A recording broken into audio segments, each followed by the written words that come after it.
All right, I think we are live. Yeah. Let's Ladies, see. gentlemen, boys, and girls of all ages,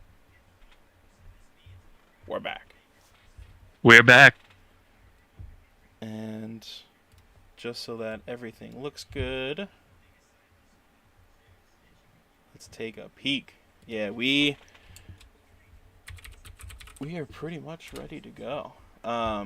Dugout Talk is relaunching of all ages.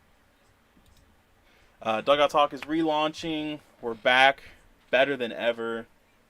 A whole bunch of new methods of getting media out to you guys. Um, I'm excited. I'm excited. I This is am too. something that we've kind of thrown around a little bit over the past couple months to kind of get like a different outlook on how we're gonna go about doing this. Um, and I think we have a pretty good method set up. I think we're yeah to you guys. I think we're really getting somewhere. I'm excited. I'm excited. Yeah, I think so too. This I is mean, something. it's This is something you that know, you we've take kind some of time thrown off around a and little bit try over to the figure past out couple exactly where months you need to go with it. to kind Because of get like before we just recorded a different episodes and outlook then on how we're uploaded gonna them, and go I think about nothing doing wrong with this. that. We'll probably still do that on a basis. But if you look at people like John Boy, they just Like go yeah, to and you they guys. I think we're record or they do like their really getting live somewhere. streams I'm for excited. their I'm excited. podcasts, Yeah, I and think so it's too. I going mean, that way. And live streaming just kind of seems to be the way to go about it right now. So, I mean, why not? yeah, why not? Literally, why not? With that, we'll go ahead and start this episode relaunch, and we'll just jump right into it with a little 2022 MLB season recap.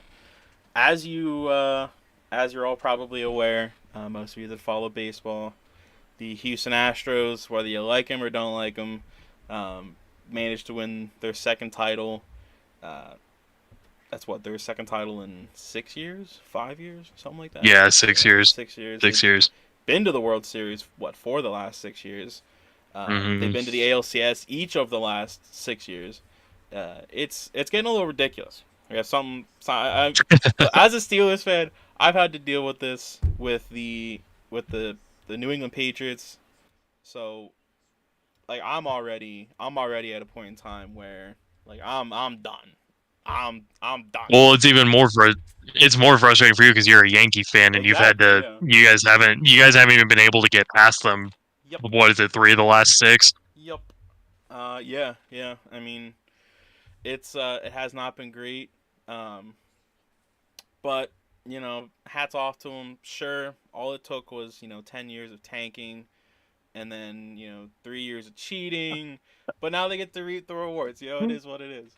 But Just speaking, be happy for Dusty Baker. I guess I he didn't have to guess choose that's Houston, such but yeah. I guess. It's whatever. Speaking of Yankees and their history with the Astros, Phillies, their manager to start the season. Believe it or not, I mean it feels like it was 8 years ago. Joe Girardi, who a lot of Phillies fans were kind of excited for when they first hired him a couple years ago. They thought that they finally had like a real manager. They throwbacks to the Ryan Sandbergs of the world. Pretty much everyone after Charlie Manuel has been a letdown for the Phillies managerial wise. So for a lot of Phillies fans, getting Joe Girardi was kind of like a big deal. I know some of the Philly fans that I know personally were a little skeptical of it. I know Sam from our writers chat. He wasn't too high on Joe G, but he was at least willing to give him a shot. I think it was pretty clear Yeah, last year. That some of his bullpen problems is not Binder Joe is what Yankee fans used to call him. Definitely came sure. back to bite him. Yeah, well, I think the thing too with Girardi was hiring him was kind of because he had a winning reputation. I mean, you can say what you want about him, but even with the Yankees, never had a losing season. He even was pretty solid when he was the Marlins skipper for the short time. So he had a winning reputation about him, and hiring him on paper was smart. But as we saw this year, very clearly, he was more of a problem than um, I think than was initially thought. Basically, Joe Girardi and mental health do not go meshed well together. And in the clubhouse today, you got to take mentality into an account. Yeah, I mean, I hear as a Yankee fan, I watch the Michael Kay show all the time, the voice of the Yankees. His show's awesome, and he talks about it all the time because he always has that inside view in the Yankees clubhouse and the dugout. Um, he said those I'd say mid 2010s Yankees teams had Joe Girardi like balding at the end of every year. Like he stresses himself out so much. The man he put everything on himself. It's what you want in a manager, but at the same time, some of that did boil over and kind of affect some of the players a little bit. Oh, sure. Yeah, I mean, you can't be bottling stuff up No, like that. no. And while we're on the former Yankee, I guess coaching tree, and Joe Girardi coaching tree, Rob Thompson was one of my favorite bench coaches when he was with the Yankees. I thought he was an amazing bench coach, and the team really played well for him whenever he would take over. Joe Girardi would get rung for some BS call, and Robbie Thompson would come in, take over, and he really ran ship well. And the Phillies won I forget how many games they won right when he got there. They were like 7 games under 500 or Yeah. something like that. Yep. And then they ended up making it to the World Series. So I mean, that's Yep. yeah, I mean, it's pretty incredible. It just goes to show how good he's been. Cam, do you want to maybe turn my mic down potentially if you're able to, or actually, I might be able to turn mine down. I don't have the best mic, so I have to like put it like right up next to me, or else you're Oh gonna yeah. hear every bit of background noise that. Just turned it down. Let me know whenever you hear a difference. Okay. While we wait for that, yeah, the Phillies really responded well to Rob Thompson. I don't know if it was like out of spite of Joe Girardi or if the team just happened to catch fire right at that point. Um, but Rob Thompson's showing as manager that he's it. Yeah, he clearly showed that he has what it takes, and I think for a guy that was never really seemed interested in taking on managerial duties, he stepped into the role very well. So I think it was well deserved and very well earned for him.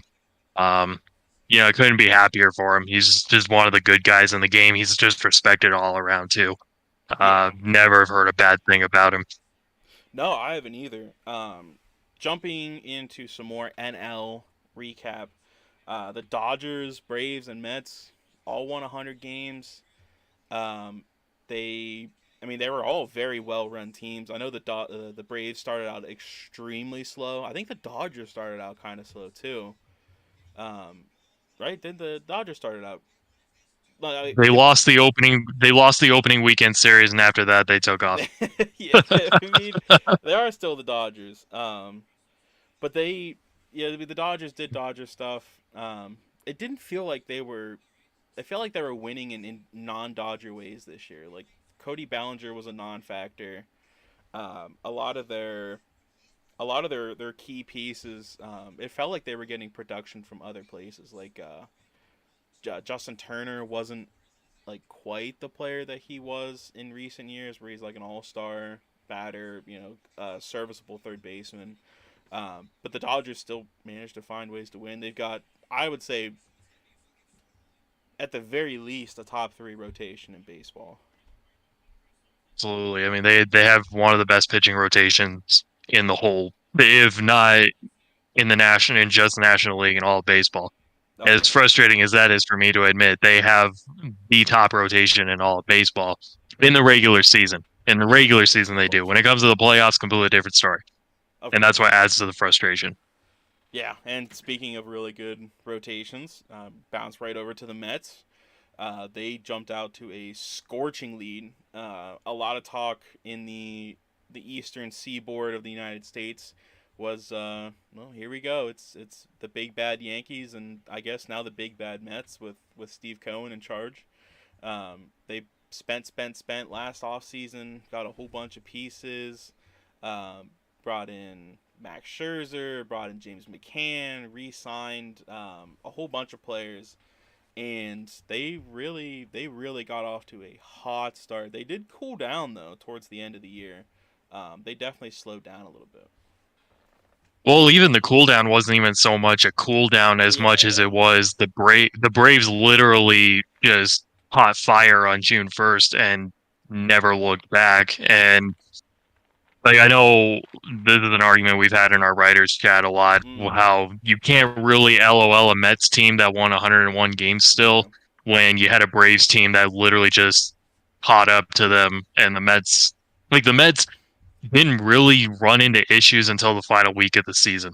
That was the only time they actually looked vulnerable. Other than that, I mean, without Jacob DeGrom for 4 months, they still managed to win 101 games. They didn't even have Scherzer for Yeah. about 2 months of that either, and they Mm-hmm. still were going out, and like Chris Bassett was putting up strong outings, even though he didn't have his best season. But I mean, it was still a very respectable season for a number three. Oh yeah.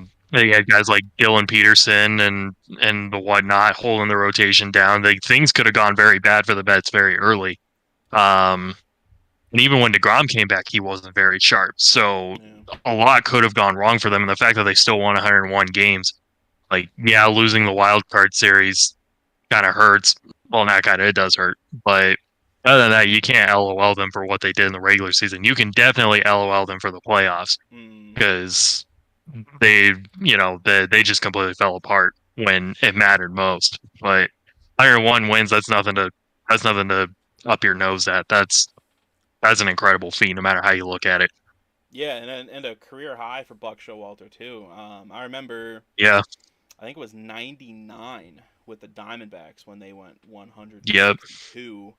That was right after he Yep. left the Yankees, and that was his high. Even when he was with Baltimore, they were always a tough team, but they were never really like superstars in that division. So a career high. And Yeah. They were. speaking of Buck Showalter, like what a manager, what a manager. Yeah. Yeah. He's got something about him for sure. I mean, yeah, he's the next guy I'm rooting for to get a ring. It just feels like he's Yeah. long overdue. Oh He's always been he's always been with teams like he's been the manager that's been gone for the next guy to go and take the ring. yeah. Yeah. It was that way in New York. It was that way in Arizona. It wasn't so much that way in Baltimore, but Yeah. he was still one of the more successful Baltimore managers out there, and so you root for him. I'm rooting for him. Um, I'd love to see him get one before he finally decides to hang it up. Yeah, you have to. I don't know how long he's really thinking about going because he's not that old. Like I mean, he's He's late 66. 60s. Yeah, I think he's 66. So it's not like he's some of those managers from the 80s, 90s, and 2000s, like the Jim Lelands of the world, where they're reaching their 80s and they're still managing every day. He's still Well, got Tony it. La Russa and Yeah, Dusty Baker. yeah. Uh, Tony La Russa, do you think it's possible that the White Sox, are they thinking about bringing him back for next year? Heck, no, they have a new Okay. manager. I couldn't Pedro remember Grifol, he's the if they guy. made him. Yeah. Yeah, they hired Pedro Grifol because Larusa he tapped out at the end of or at the beginning of September, I believe. I Mm-hmm. think it was the final month of the year. They, uh, for obvious reasons, it was just his health is definitely not in good shape. He needs to go home and rest, Yeah. and I mean Yeah. that in a good way. Oh, of course, of course. Not definitely. I wouldn't call him a Hall of Fame manager.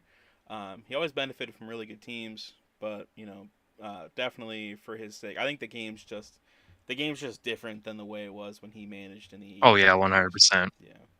100%. Jumping into speaking of Buck Showalter, we're just kind of bouncing around here. The Orioles turned it around and 31 more wins than they had losses last year. I would say by far their best season since like towards the end of that Buck Showalter era, like Oh 2014, yeah, 2015 was really the last time the Orioles put up even respectable numbers, let alone a winning season. that Orioles team was so fun to watch It this year. You was. were It was. like, if you weren't rooting for them at the end of the year to surpass the Rays, then you're not a true baseball fan. Yep. Yeah, I mean, a hell of a turnaround. Brandon Hyde, I just kind of figured Brandon Hyde would be another, in and out, 4 years, losing season every year. The Orioles are, turning the wheels, and then they would be like, all right, we'll go on to our next guy. Um, I'm going to come out and say that the Orioles don't have a winning record without the likes of Rougned Odor. Rugi, I loved him when he was on the Yankees last year. I guess 2021, if you still consider that last year or not. Um, Captain Rugi was fantastic. He did his own mound visits and things like that. I think that he's an excellent role player. I think Rugi with the beard is definitely the way to go. But speaking of some of these other players that were like key additions, Adley Rutschman kind of showed up and showed out in his professional debut. So they got a ton of really good rookies like Kyle Stowers, Gunnar Mm-hmm. Henderson. They got who's the Grayson Rodriguez. I think he's coming up next year. I can't remember if he had Tommy John surgery though. It's like I know there was some kind of injury he had this year that may have set him back. Um, but I think the Orioles are in an interesting spot because you don't necessarily want them to try and go out and win it all next year because I think 2024 is supposed to be their year anyway. So you kind of want them to wait, but at the same time, it's like they won 83 games and they were that close to being a wild card team. Yeah. Like you kind of want them to go and try and do something to see if they can expedite the process. So I agree with you on Rougned Odor, though. I think he's a guy they need to bring back, like at whatever cost. Even if he's just a platoon left-handed or a platoon bat that goes in there against right-handers, great clubhouse guy. Even with those Rangers teams, you could tell he was kind of the driving force of that clubhouse. He was the guy with the most character, the most um like the most emotion. Just Mm-hmm. he's always in it. Is he's just a fun guy to watch, even if he's not decking Jose Bautista every other week. I was literally about to say, I'm like, hey, ask Jose Bautista how Rougned Odor is. Odor's only 28. Like he's a seasoned veteran, but he made his Yeah, debut at 20. Like he's not. It's not like he's old or anything. I think he's just. I think the game's different than what it was when he first entered. It's the way it's been for a lot of players, but he's still. I would keep him more for his off-field contributions than his on-field. I think at the very least, it's worth something. oh yeah, 100%. Yeah, you gotta keep him in that clubhouse. And However you have to do it. at what 2.5, 3 million maybe. But it's not like he's Yeah, not going to command a lot, even for a team like no, Baltimore. no, not at all. Jumping over to some other teams that did something they haven't done in a while. The Mariners snapped their 22 season playoff drought. That was, I believe, it was the longest in, at the very least, American sports. I don't know about professional altogether. But I know at least in like the big four here in America, that was by far the Mhm. longest, and they snapped it. They finally got over the hump.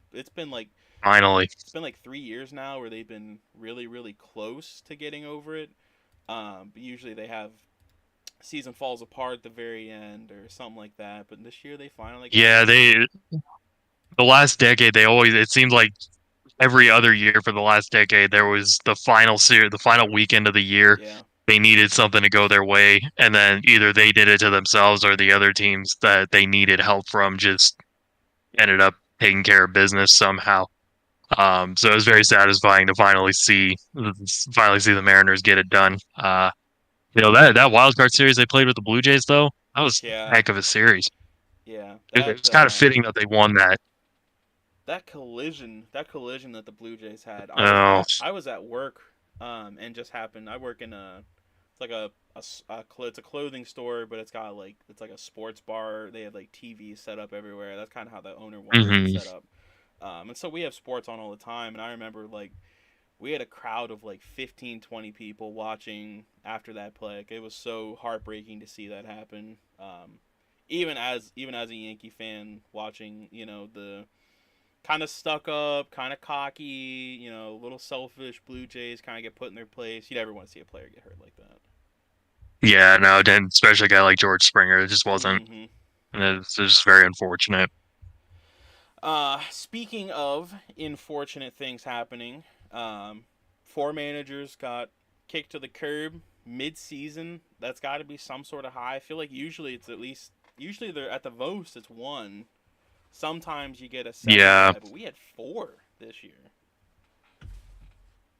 Uh, Yeah, Joe Girardi, Joe Madden, Joe Madden really surprised me. Like Joe Madden and Charlie Montoyo, they felt like they had pretty secure jobs. The Angels brought in Joe Madden to kind of be that uh, presence in the clubhouse, to be more of a rah team guy. I know Joe Madden's not really seen. He's not like a Joe Girardi type. He's kind of like the polar opposite of Joe Girardi, where he's almost too laid back sometimes. I know he got his like haircut in like a cool way to try to spark the clubhouse, like the day he got fired, and so it was unfortunate for some yeah, he people. had a mohawk, and Mm-hmm. it was literally for the reason he said, but Yep. you never got to show it off. But I mean, Chris Woodward, that one was kind of coming. Um, Kind of one of the more sore losers in baseball with the whole Tatis thing a couple years ago. Uh, I don't know. I could see him getting like a bench role sometime, just because he does now have the experience as a manager. I don't know that he's going to get a second managerial gig. He might have to wait a little Mm-hmm. bit to get a managerial gig again, but there's no reason that he can't coach in the big leagues. But um, he 2019 he kind of turned the Rangers season around in 2019, Yeah, but then it was all downhill from there. So it's gonna be interesting seeing how Bruce Bochy does though in Texas. that is. Yeah, That's gonna be a very interesting team to watch. yeah. I like seeing these managers. Bruce Bochy, Buck Showalter, even Joe Girardi, they were guys that you knew weren't done managing after their last gig, where they Yeah. were they were telling everybody like, yeah, I think I'm pretty much done. I'm gonna go home. It's nice to sit with the family. Don't have to worry about spring training. You kind of know they're baseball guys. They're gonna find their way back in. Oh yeah. Yeah. 100%. 100%. They're gonna do something. Oh yeah. And to kind of jump over into people doing something, Aaron Judge and Paul Goldschmidt both won their very first MVP awards. Both were very deserving, and both you could literally say that both have been robbed in the past. Both have had very Oh deserving yeah. seasons in the past, in the recent years, that they, for whatever reason, didn't get. But they both very fitting. Won their first MVP in the same year, and I mean by far they were the best AL and NL players in terms of value. Yeah, I mean, as much as I would have loved for Goldschmidt to have gotten one, or maybe even Yeah. two in Arizona, Yep. it's still I'm still happy for him. It's just it kind of hurt a bit that he had to leave. He had to leave to go get the MVP award finally. Um, the May and June though, like it's the summer months for Goldschmidt. He was even in the Triple Crown rates Yeah. at one Yeah. point, like Judge was. He kind of tuckered out in September as far as the power went, but he never really he looked like vintage Goldschmidt. Like the Oh yeah. 2013 to 2017 Goldie looked exactly like that. He was great to see. I think he's one of those guys that he's one of the good guys in the game. You root for him. And even seeing Judge go on that home run chase like he did, it was so fun to watch that whole thing. I'm so glad that he finally did get 62. I was hoping he would have gotten more, Yeah. Yeah. but um, and rest in peace to that guy's auction off. Could have gotten Seriously. 3 million for Hey. that ball. I've had some people say that they wonder whether or not it was like a fake offer, if he was throwing around, kind of Scott Boras type situation where he's like, hey, keep it secret, but I heard I got a $3 million offer for this ball. Maybe he really didn't, Yeah, and he could have. yeah, because especially if you're planning to take it to an auction right after, 3 million an offer, you turn it down, only ended up getting, what was it, 1.2, 1.5, somewhere in that area. He got 1 point. He got 1.5, so it was like half of that. Yeah, and I'm sure that the Still, auction, still healthy. yeah, I'm sure the auctioners will take their cut from that. So, but he's still gonna walk away with, at the very least, close to, if not slightly over, seven figures. That's a hell of a haul. Oh yeah, yeah, 100%. Yeah. And speaking of going back to the Triple Crown race, Aaron Judge was in it till like the last week of the season. Like I thought there was a real possibility that he was just gonna Miguel Cabrera this thing and just win it all. Oh yeah, yeah. It did kind of feel like the Miguel Cabrera run. I was talking to I was talking to my cousin who is also a really big fan of this channel. He was he was kind of making some jokes about how like Miguel Cabrera only won the MVP in 2012 because he won the Triple Crown, and it's like, well, that's why Yeah, Judge is going to win the that's good to MVP is because be. he's in the race. Like even if Yeah, he doesn't win it, he's got 62 home runs to his name. yeah, That's yeah. I think had his average been below 300, I think Otani somehow sneaks by him. I think that because he put all three facets of the game together, getting on base, driving in runs, hitting home runs. I think he had it all together. I think that's what put him over Otani. well, I think what helped Judge too was Otani won MVP last year, and Yeah. Oh, for sure. Otani For sure. Yeah. basically compared to last year though, Otani didn't have nearly as strong a year as Mm. No. this year as he did last year, and I think that definitely helped Judge's case. Yeah. He regressed from. Otani's gonna win a couple more anyway. Oh yeah, he regressed from being a great hitter and a top five pitcher to a great hitter and a great pitcher. So like yeah, Yeah. it's just it's so crazy to see what he's doing. Now that Judge got his MVP out of the way, Otani can win the next 10 for all I care. I just wanted to make sure that Judge got Yeah. one. I was so worried that they're going to be like, oh my God, Otani hits and pitches. Let's just give these MVP automatic. And kind of bouncing around with the awards, uh, our rookies of the year, Julio Rodriguez and Michael Harris. My buddy, a buddy of mine from the Lewistown area, um, he put a bet in. I believe it was either on FanDuel or DraftKings back in June. He put in a full six. He put in all six of the big awards for MLB, and he got all six right. And I think he ended up cashing out at like, or he didn't cash out. He ended up hitting for, I think it was like close to $16,000 off of a $15 bet. Oh, Um, and when we looked at it, I was like, man, like Judge, Goldie, Rodriguez, Harris, like they're all favorites. And then I realized like Michael Harris didn't make his debut until like late May, early June. So that means that he put that yeah. he put that bet in pretty much as Michael Harris was debuting. Michael Harris is someone I only learned about this past offseason, playing out of the park baseball. Something that we might try to revive on the channel. We'll get to that later. Michael Harris the second. I forget how I got him. I was playing an Oakland A's one, kind of going on a tangent. But he ended up being a really good, really really good left-handed bat, high average, not a whole lot of pop. So to get to see him actually like perform in real life, and that it's not just some, uh, you know, random guy that video games like, oh, let's make him good. It was nice to see. You should try using him in the home run derby on the show. Is that so? Is he cracked on Oh hitting? yeah, it's Okay. there's something I don't know what it is. I've used him a couple of times and I've actually I've done really well with him, but it's really weird because it's like his rating says he shouldn't do as well as he Yeah. does, but he's you time the swing right and he hits a 450-foot missile. And Yeah. it's like, wow, that felt good. Hmm. Interesting. Yeah, I did not peg him for a home run derby champion. I Um, think he hit like 18 homers this year, he so did. Yeah. Yeah.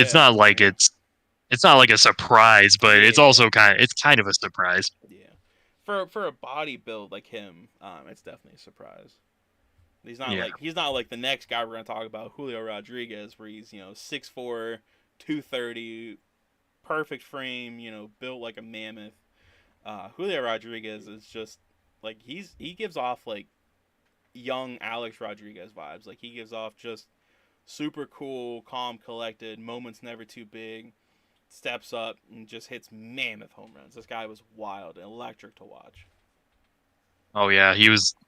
I mean, forget the fact that he only hit like 267, and he Yeah. kind of started off slow too. But once he got into his groove, he took off, and I think the Mariners are going to really ride on how he performs. It's kind of crazy because like if you think about it, a couple of years ago, Kyle Lewis was the big Yeah. name that everybody was talking about in Seattle, and Julio was known about, but he wasn't nearly talked about like Kyle Lewis was. Mm-hmm. And now all of a sudden, Kyle Lewis isn't even in Seattle Kyle's anymore, gone. and Yeah. Julio's yeah, Kyle Lewis is gone like within 3 years, and Julio is he's the face of that franchise for years to come. Oh So easily. Jerry DePody better pull out that checkbook and pay that guy because if you don't, he's gonna be A-Rod 2.0. He's gonna leave and go to the Yankees and Yeah. cause hell. Yeah. I'm still a big Or was it Kyle. Yeah. Texas? It was Texas, then eventually the Yankees. They all find their way to New York Okay. somehow. Yeah. Yeah. I'm still a Somehow. big Kyle Lewis supporter. I think he's gonna look great. A new uniform, new stadium. I'm looking forward to seeing him. We'll get into that. Yeah. I hope he's healthy. Oh yeah, same. I hope he's healthy. We'll get into that a little more later. We'll jump over to some pitching awards. We got our Cy Young Award winners and Justin Verlander and Sandy Alcantara. I know some people. I don't know if it's Alcantara or Alcantara officially. Alcantara. Alcantara. Alcantara. Okay. Um, so Verlander and Sandy Alcantara. My bad. They're the Cy Young Award winners. I think they were both pretty much favorites all year. Oh yeah. Neither of them. They're both allergic to giving up runs, and they had very few outbreaks throughout the year. To put it in very simple terms, not a whole Yeah. lot really to When discuss with them. Verlander's a 40-year-old that resurged from Tommy John as if he never had it. Sandy Yeah. threw like seven. Sandy threw like 7 complete games. He averaged Yep. 7 innings, about or a little less than 7 innings an outing. Can't beat that. No, they As much brought as I would that. have loved to have seen Zach, I would have loved to have seen Zach Gallen get a Cy Young, but you Yeah. can't beat what Yeah. Alcantara did. No. He was Zach Allen was a staple on my last place fantasy baseball team. He was a staple for sure. He was like my ace on that team. I was so happy. He was the one thing that I was like, "Hey, look at this! I got this right. I picked up Zach Right? Allen off the waiver wires and rode from there." Circling back to round it all off for the recap. Um, Back to the managers, Terry Francona and formerly we just talked about him, Buck Showalter. They were the managers of the year. Both very deserving. It's crazy what Terry Francona does with that Guardians team every single year. And Buck Showalter just kind of came out of like retirement, and he didn't have to do a whole lot with the Mets, but everything he did worked. Yeah, I will say it should have come down to Rob Thompson or Ollie Marmol Oh yeah, I for the agree. National League. I think they screwed the National League up one good, but as far as the American League one went, you could have made a case for Service and Hyde as well. Yeah, But you can't. As long as Tito's the manager in Cleveland, he just proved that he can literally do whatever he wants, and that team is going to respond to him yep, because the Guardians looked like the last place team in that division this year, and they ended up taking the Yankees to Game 5 of the ALDS. So yeah. it just goes to show you don't need sexy names in your lineup to make an impact. You just need to do the fundamentals and learn how to work with what you got, and you can go anywhere. Literally anywhere. We'll jump into our next slide here, talking about some key free agent signings for the American League. The big obvious one, it's the richest contract that's been handed out so far this year. That would be Big Aaron Judge. Returned to the Yankees as I think expected. I think it would have been insane had he gone anywhere else. I know the Giants were heavy on him. And once we get into the Carlos Correa signing, you'll see why. The Giants were really ready to toss some money around, but Hal Steinbrenner. The story is Hal Steinbrenner got on the phone with Aaron Judge late that night before the night before he signed his contract. Uh, Told him, "Hey, like, do you want to be a Yankee?" Judge responded, "Yes." He said, "Tell me what the Giants offer is. I'll match it. Let's get this thing done." And that's all Judge needed. Um, Judge was also told that the Yankees weren't going to be done with him. They weren't just going to sign him and then be like, "Oh, but we signed Judge. We don't really have to do anything else. We'll pick up a couple, mid-level relievers, and that'll be that." They also decided to sign Carlos Rodon.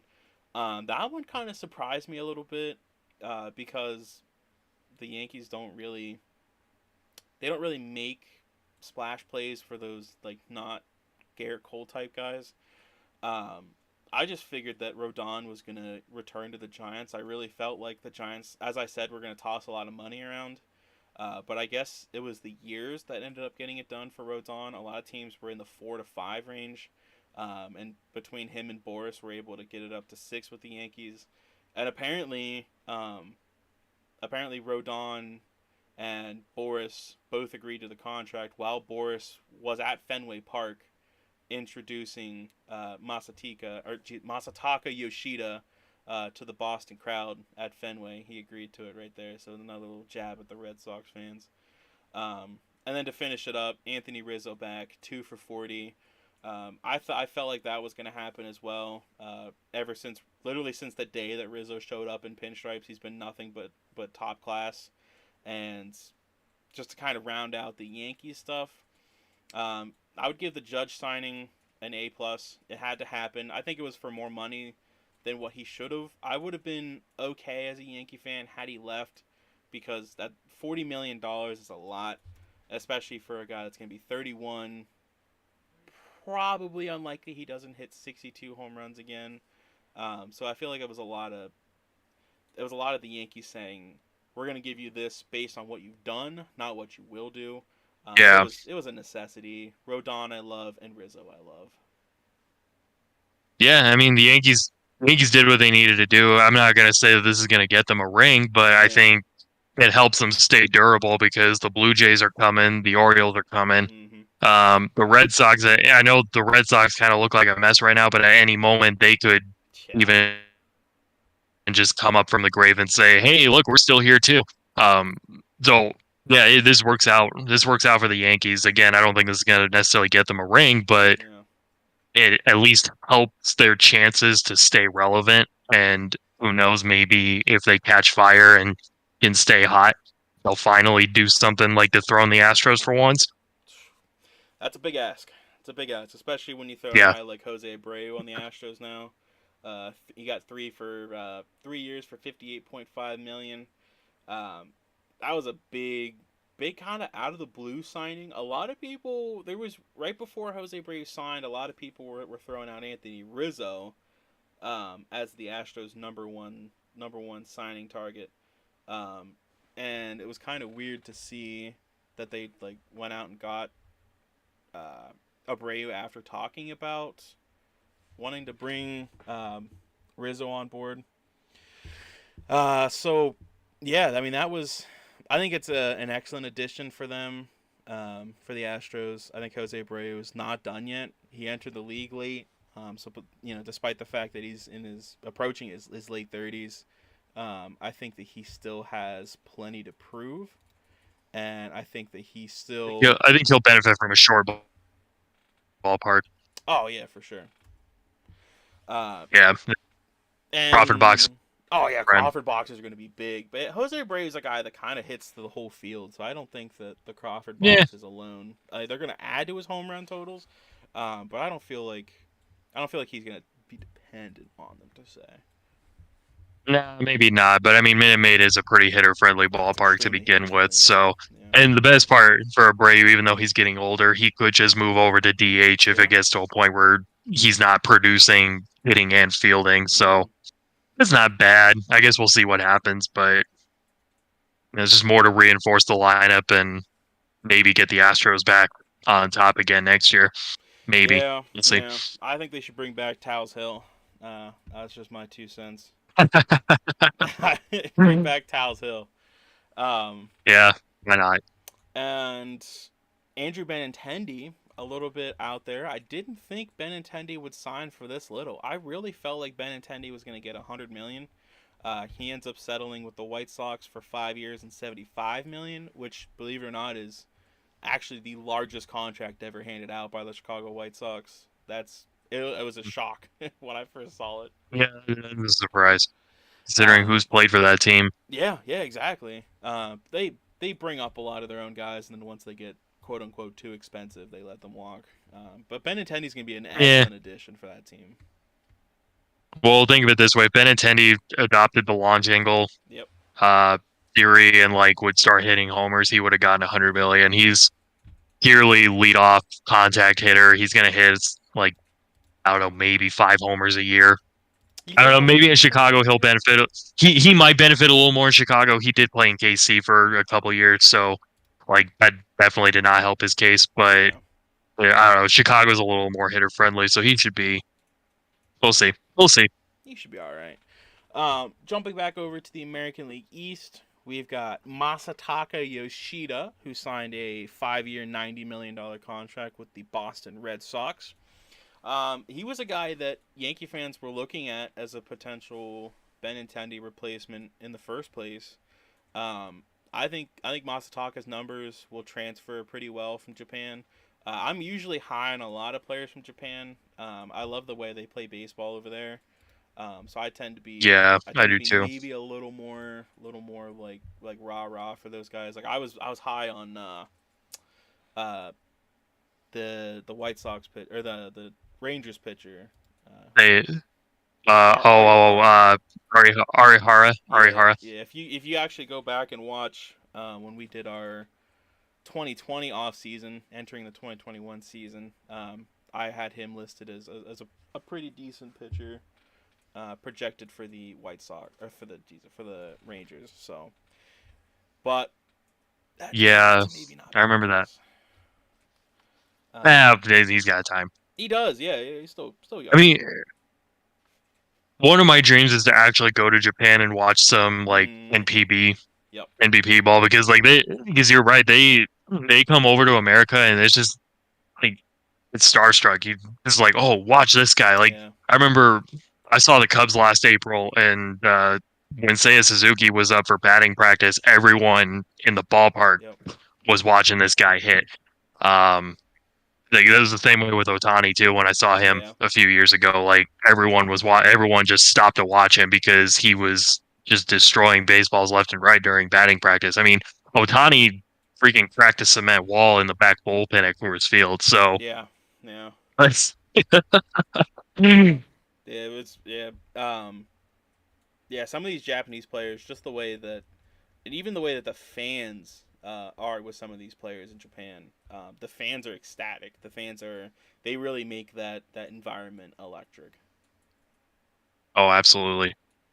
Sticking with the Red Sox, we have a reliever signing, one Kenley Jansen, formerly of the Braves and the Dodgers. Uh, Kenley is kind of, I think he's towards the end of his career. I think this is a last leg move for him. But for the Red Sox, they're hoping that they can get pretty much anything out of it. They've had success with relief pitchers kind of on their last leg in the past. So I don't see why. I think Kenley Jansen. I don't know if they're gonna just slot him immediately into a closer role, or if they're gonna use him kind of like the Yankees did with like some of their guys, where it's kind of more situation based who they use a closer, or if they're going to use him as like an eighth inning guy or just a high leverage. I don't know what their usage is for him quite yet, but I think he's still got something in the tank, but he's definitely towards the end of the train rail. Yeah, I mean, he's got to pretty much pull a Zach Greinke and learn how to Yeah. pitch with lower velocity. Because the thing with Jansen, and this has actually always been a thing with him, is he's been susceptible to giving up the long ball, and sometimes it does come back to bite him, obviously.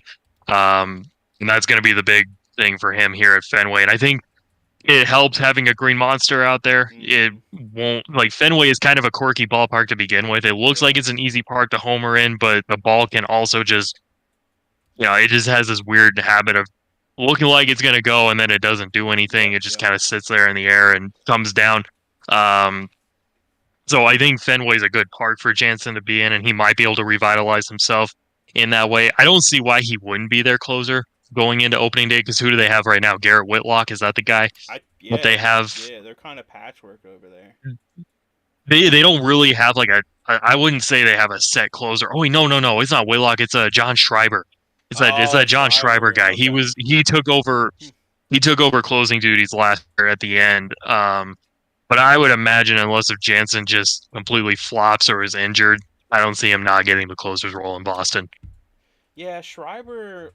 Looking at his numbers, yeah, really, really ended up being pretty decent in his limited time in the closer role. Pretty decent numbers out of that.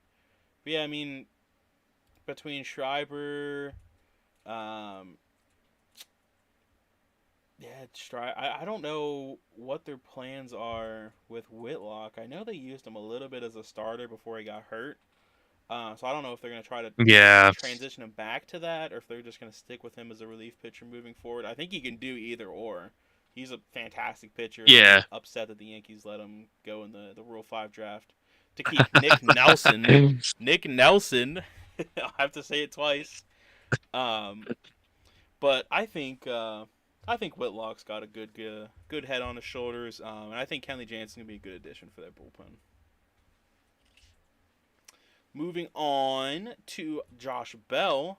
Josh Bell is one of my favorite players, and a buddy of mine, I have it in here somewhere, uh, gifted me his Josh Bell Nationals jersey from his time there. Very nice, very nice. Yeah, after he signed with or after he got traded actually to San Diego, he pretty much got a hold of me and he was like, "If you don't take this jersey, I'm gonna toss it out." And I was like, "Yeah, ship it over." And so I now have a Nationals Josh Bell jersey. I've been a fan of Josh Bell ever since he was in Pittsburgh. I always loved, he's got a great frame. I love big power hitters. Josh Bell has kind of turned into that recently. He really wasn't a big power guy early on in his career, despite looking the part. But I think him in Cleveland is gonna have like some G. Bruce type vibes. I think he's gonna be a Jay Bruce, yeah. dangerous hitter in Cleveland. Yeah, I think I wasn't expecting him to sign with Cleveland. To be perfectly honest, I thought the Padres were going to do everything to Mm-hmm. try and bring him back. Um, yeah, Cleveland. Well, kind of talking about going back on ballparks. We're talking about how quirky Fenway is. Um, Progressive Field can be just as quirky because they got that high wall in left, but Yeah. they've also got like the short and right, or the short wall and right. So it'll be interesting to see how the power displays in Cleveland. Um, if he does take advantage of that, if he's able to like hit 20, 30 homers. I don't know if he's ever hit 30 homers in a season. I know he's gotten 20 Yeah, I don't a know. couple of times. I don't know if he got 30 Um, last year. Maybe I'm not sure. Maybe between the two, but yeah, it'll. I'm curious to see kind of how the Josh Bell edition does for Cleveland. Maybe the Guardians felt like they needed another veteran presence because now you got Bell and Jose Ramirez, who are two very Yeah. dangerous switch hitters in the same lineup, who are more than capable of playing 159 games Yep. a year. And Cleveland, I think, was they were kind of more of a bottom feeder in home runs last year, but they're also a team that doesn't really depend on the long ball.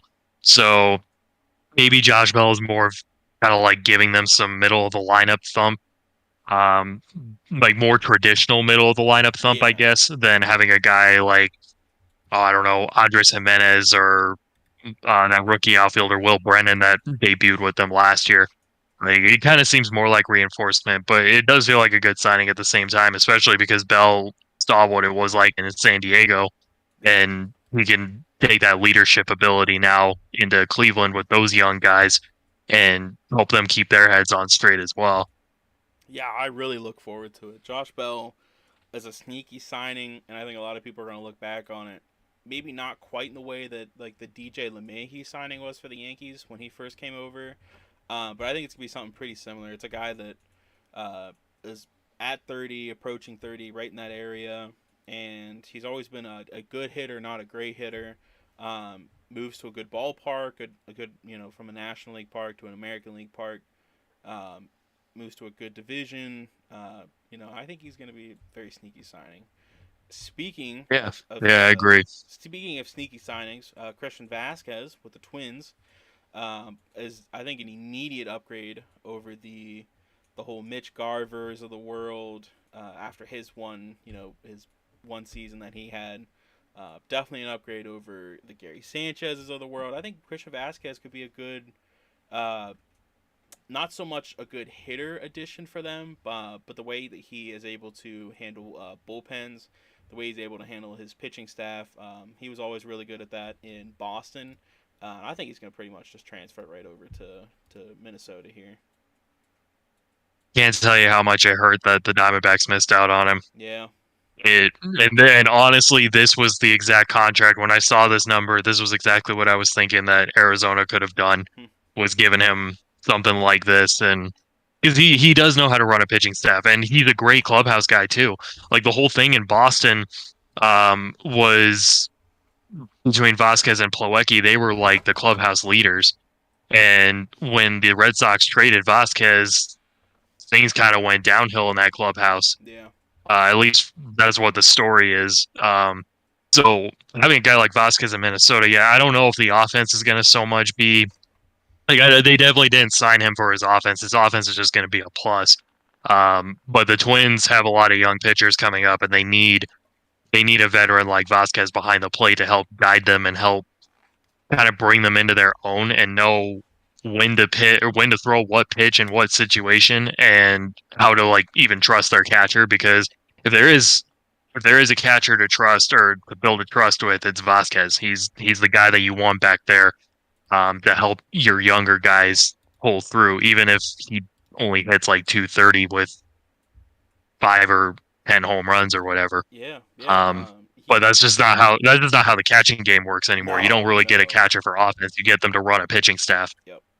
And he's had to navigate a lot of tough lineups with his pitching staff. Like he was in the AL East Oh for yeah, like 7.5 years, so he had to deal with the Yankees all the time. And even going back to his early days, he had to deal with Baltimore. Baltimore was tough in the mid 2010s, and Toronto was up and down tough all the time.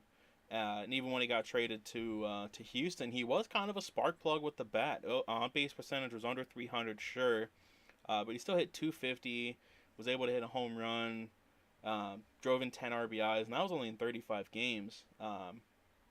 And even with Houston, he had to navigate the Angels lineup, and I know that the Angels lose a lot of games, but their lineup's always very potent. They had a lot of big additions to their lineup this past offseason. yeah, A lot of young guys that came up and showed out.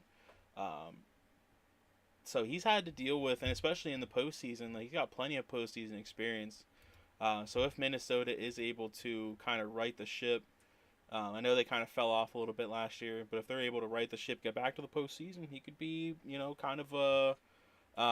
kind of a key player for them, and a non like like an unusual aspect where a key player like an Aaron Judge, where he's going to go out and hit a bunch of home runs and hit for high average.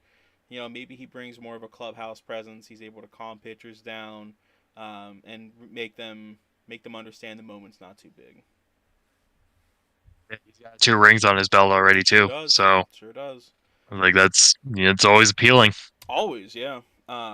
And sticking with the Minnesota Twins, they will also bring in Joey Gallo, who is kind of coming off one of the most brutal stretches I think we've probably ever seen for a guy who was once considered uh, not only an All Star but a future MVP candidate in Joey Gallo. He really fell off with the Yankees. It was terrible to see. It was not something that was fun watching as a Yankee fan. We didn't root against him. It was just one of those things where like he failed so much. He failed so often that I didn't like that people booed him, but I understand from the perspective of they weren't booing him because he was bad. They were booing him because they knew he could be good. Um, so it was tough. It was a very tough season. Moving to uh, the Dodgers, I think, was a good mental move for him. He still didn't play well. Still batted Yeah, 162 with the Dodgers, 159 with the Yankees, on base under 300. The numbers that he normally was really good at. A lot of home runs, good RBI totals, a lot of walks, and a high on base. He had none of that this year. yeah. His but I don't really know what I don't know what happened. It's almost like Gallo just completely forgot what he was doing. Either that or he bought into the launch angle theory too much. Yep. And because it does, yeah, I mean, Gallo's always been a guy that he goes up there to launch the ball 500 feet, and that's why he has more home runs than singles in his career. And in today's game, like home runs are sexy, and that's what everyone tunes into the game to watch. But Gallo is also a really good clubhouse guy, and you can kind of tell when the Yankees traded him, it kind of felt like they had lost a good clubhouse guy. And weirdly enough, it always seems like the best clubhouse guys are the guys that don't. really play the best on the field. Like they're just really good, utility bench guys. Mm-hmm. They've got some skill set there, but for the most part, they're not like. Not saying that Gallo's not a huge impact guy because Gallo absolutely can be a huge impact guy. But when you trade a clubhouse presence like Gallo in the middle of a season, and the Yankees were already in a tough stretch when they traded him, and it just felt like it didn't get any better for them either. Meanwhile, the Dodgers seemed to have taken off, even though Gallo really didn't contribute anything to the Dodgers taking off. It felt like the Dodgers really took off when they acquired him. So going back on that point of how Christian Vasquez is a great clubhouse guy, it kind of looks like the Twins are trying to build a new clubhouse culture in there because you got two guys in Vasquez and Gallo who have great reputations of being solid clubhouse people and solid teammates.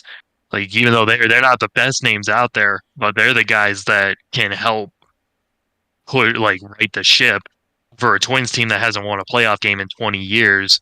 They're getting a little hungry, especially Oh after yeah. seeing what the Mariners did. They're getting hungry. They want to get back there and get the job done. Heck, even winning a division series game would Yeah. be a major victory for them. Yeah, yeah. Winning a game, let alone a series, will be something they haven't done in nearly 2 decades.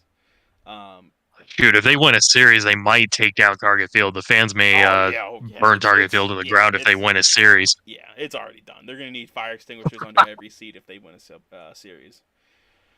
Yeah, Um, the cold frigid air won't be able to stop yeah, that. it's gonna. Yeah, maybe that's why. Maybe it's just too cold. Maybe they should have kept a dome. I'm just saying, just throwing it out there. Maybe, maybe. Domes in cold weather states are pretty necessity. Um, Looking at the Rangers, sticking with the American League, we'll jump to the Texas Rangers, who, in a very surprising move, signed Jacob DeGrom, one of the top flight, probably the top flight pitcher in baseball in terms of just sheer talent when he is on the field, and that would be Jacob DeGrom. Uh, it's going to be interesting to see if he's actually going to be able to throw and pitch as much as they're hoping. But I think at the very least it was a move. I feel it feels almost like a panic move by them. Um, it felt like the Rangers. I don't really know how to put what the Rangers have done the last two off seasons with all their additions in the middle infield and all of their now starting with their additions to the pitching rotation. It's going to be really really interesting to see just what they have in mind if they're trying to go for just a quick run at a championship or if they're really looking to kind of build something long term. Definitely, Degrom's not a guy you would sign to a big contract like this. In efforts to build a rotation for the future. He's a guy that you sign because you want a ring right now, and I don't know that they're in a position to do that. I think the Rangers, and we'll get into this a little later in the live stream, but I think what the Rangers are doing because we've seen they went out and signed John Gray last year. He got a pretty solid deal. It was like 460, four Yeah. years, 60 million. They gave Corey Seager a really nice contract. I'm trying to remember who else was there. Were those the only two guys that they really kind of went out and got? Yeah, I can't remember those off the top of my head. those were the guys that they went out and threw big money contracts to, and all the other guys that they signed were 1 year, kind of like a prove it deal, nothing too big. Yeah. Um, I think based on where the Rangers are, I think the hire of Bruce Bochy, just that alone kind of says where they're trying to be. Yeah. Bochy's a proven winner as a skipper, 3 rings with the Giants. He's the kind of guy that I think can help right the ship in Texas, and a guy like DeGrom you want leading the rotation because the Rangers, aside from John Gray, are going to have a pretty young rotation. Uh, Most of those guys got a taste of the big leagues last year that they're going to be using.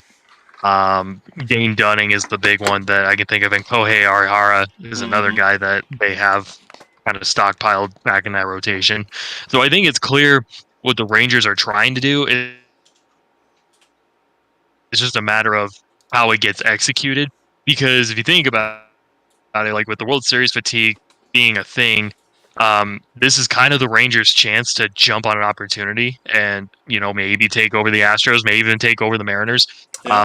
Because now everybody in the AL West is going after Houston, and the Mm. Rangers are kind of trying to put themselves in this position of, hey, let's surprise everybody and make everybody else in that division earn it. I like what they're doing. I think it's great what they're doing.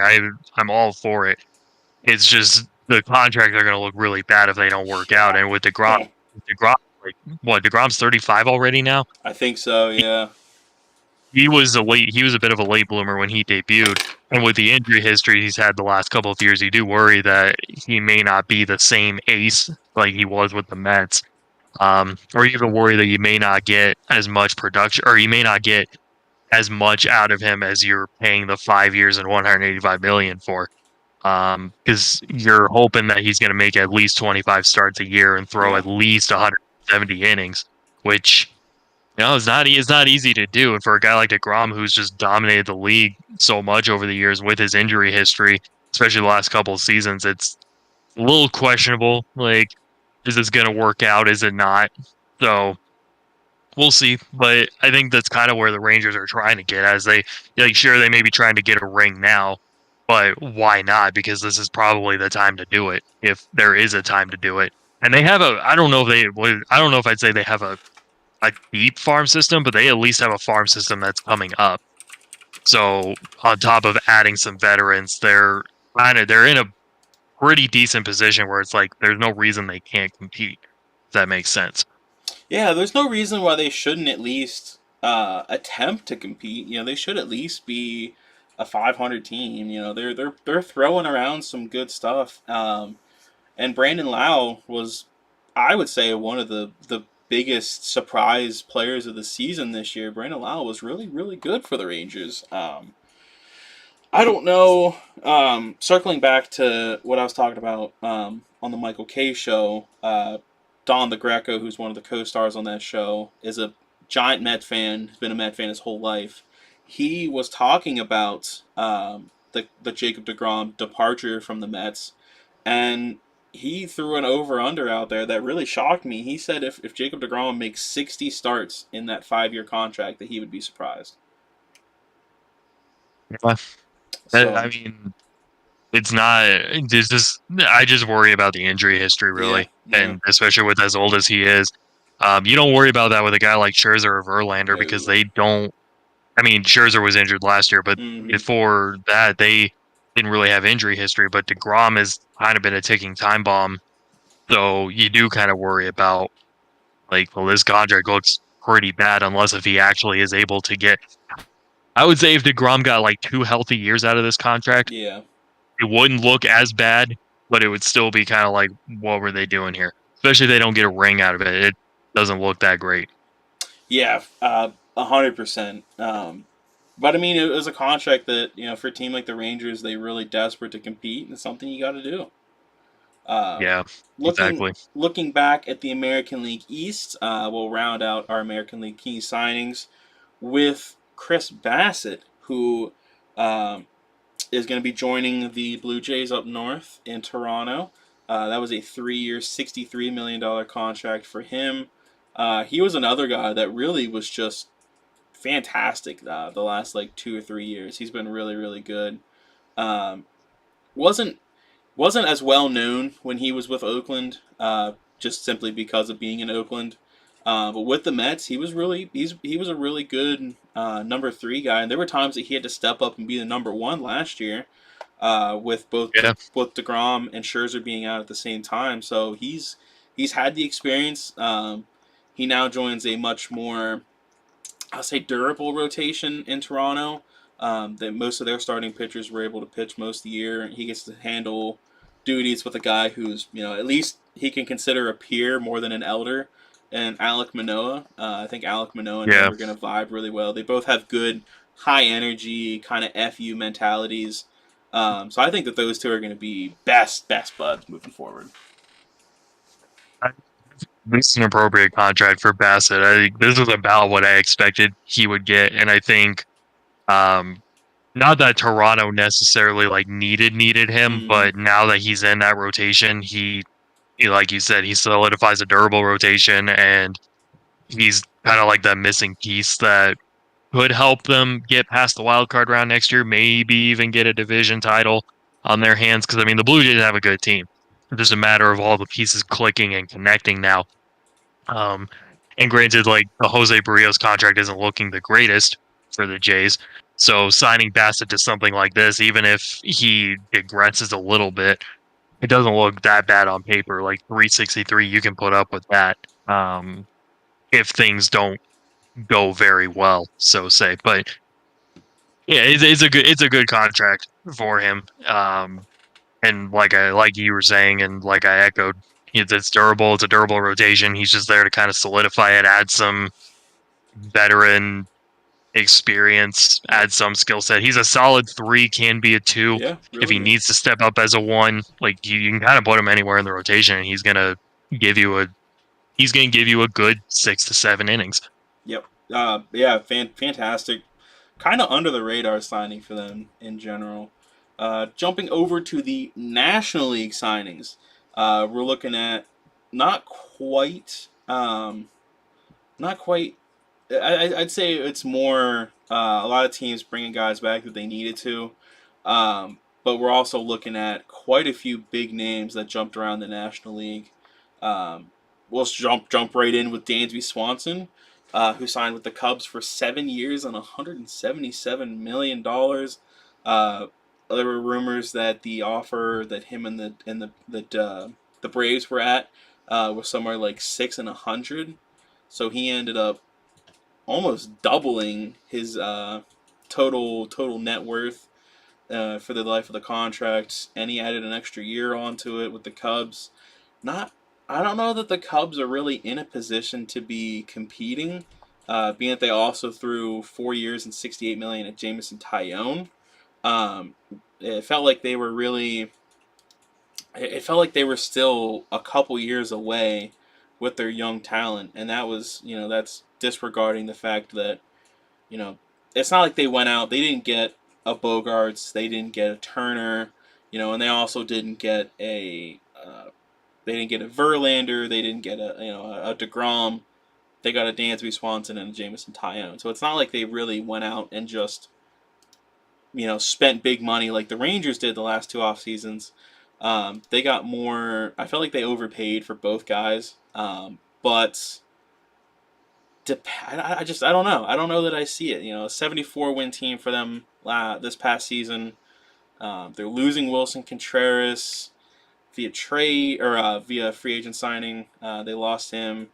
So I don't know. It's going to be weird to see where the Cubs are trying to go in the future. If you ask me, that's kind of like the Rangers. I think the Cubs are in a position where, because if you look at what the Brewers have done, it's clear the Brewers are they're cutting back. Yeah, Like yeah, I don't really expect Milwaukee to be much of a force in the Central. The Pirates, they're still pretty far behind. It doesn't. yeah. I'm not They're really they're sure. as far back as you can get. They just. I mean, unless if they pull a Baltimore and they just pull 30 more wins out of their butt, They may I need really 50. don't know. I don't know where they're gonna. I don't know where the Pirates are headed. The Reds, they unnecessarily cut back. Yeah, So really, the Cubs only have to worry about the Cardinals. And if you look at it, not saying that St. Louis is weak, but St. Louis is catchable. yeah. Like they absolutely the Cardinals. Yeah, they went and got Wilson Contreras, but other than that, they've had a pretty quiet offseason. So I don't blame the Cubs one bit. I think they're actually in a really good position where they can say, you know what, let's try this. Like they've got nothing to lose. The way I see it, they've got nothing to lose right now. Okay. And they needed an upgrade in their middle infield anyway. So moving Nico Horner to second and having Swanson at short, and Swanson hitting at Wrigley Field, um, I think the power is going to show up. I mean, we saw the power in Atlanta, but I Mm-hmm. think we're going to see even more of it, like he was projected to get. Um, he may not hit like 280 or 290. He's probably going to be closer to a 250, 260 guy, but that's still good, especially if you can get power to go with that. You if you can get power and a 260 batting average, that's solid. Like any team would take that from any player. Anything above 260, even anything above 250, really is a bonus Mm-hmm. for Swanson at this point. And he joins a middle infield with Nico Horner. So he might be able to spread some of the lessons that he's learned in his time in Atlanta. I know he had. I think he caught the end of the Andrelton Simmons era in Atlanta. I believe. I don't He think. did. Yeah. So he's learned quite a few lessons on how to play defensive ball. Andrelton Simmons was a Cub this past season. I don't know if they're gonna bring him back, or at the very least give him like a minor league option with spring training. But it could be a reunion for those two.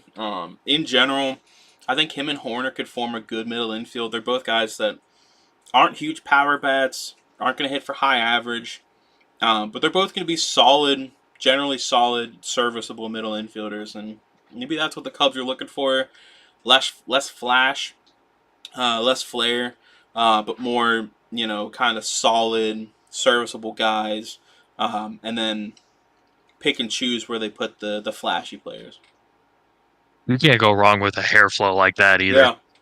Yeah, yeah, you really can't. It, Um, it makes me jealous as a guy. yeah, it really does. He's got excellent hair, top notch hair. Like I'm trying to get hair like that, and it keeps curling too much. I can't get Yeah, it to. I I just can't had get it to be mine. wavy. I just had mine cut. Mine was getting real long. Oh, mine is too. Yeah, mine was down, damn near touching my shoulders. Like I really had to cut my hair, and thankfully I finally did it.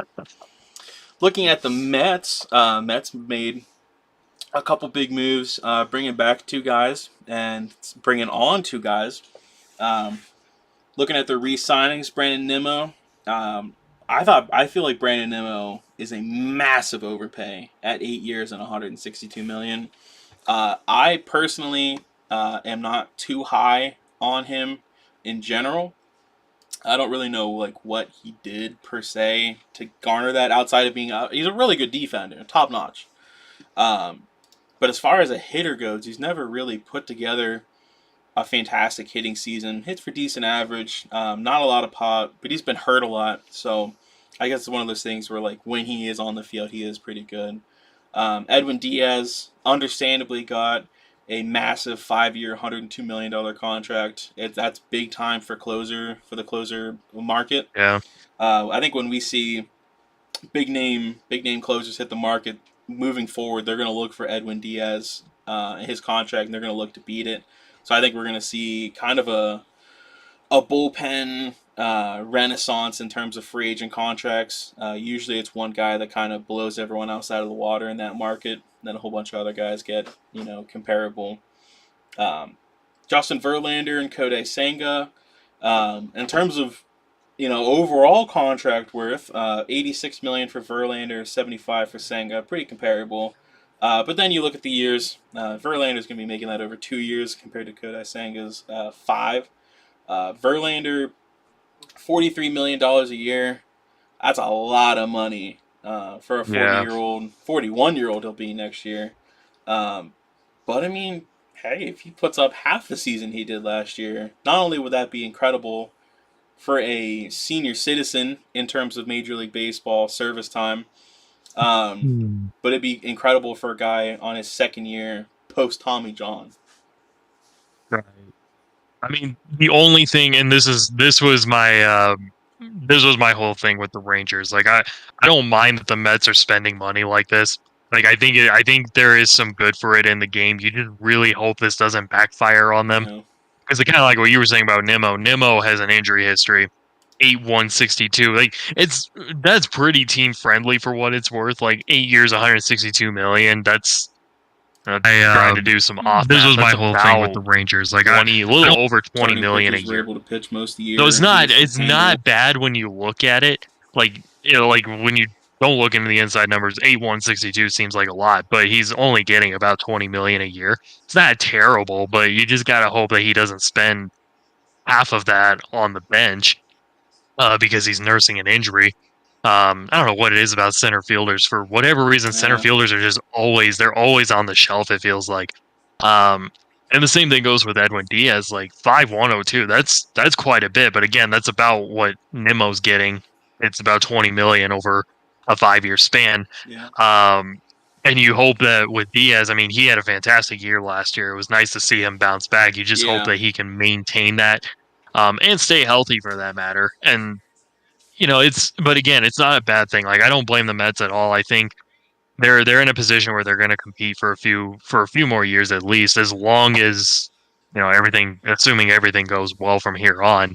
But it's also going to look really bad if these contracts don't pan out because Steve Cohen's just trying to buy a ring at this Yeah. point.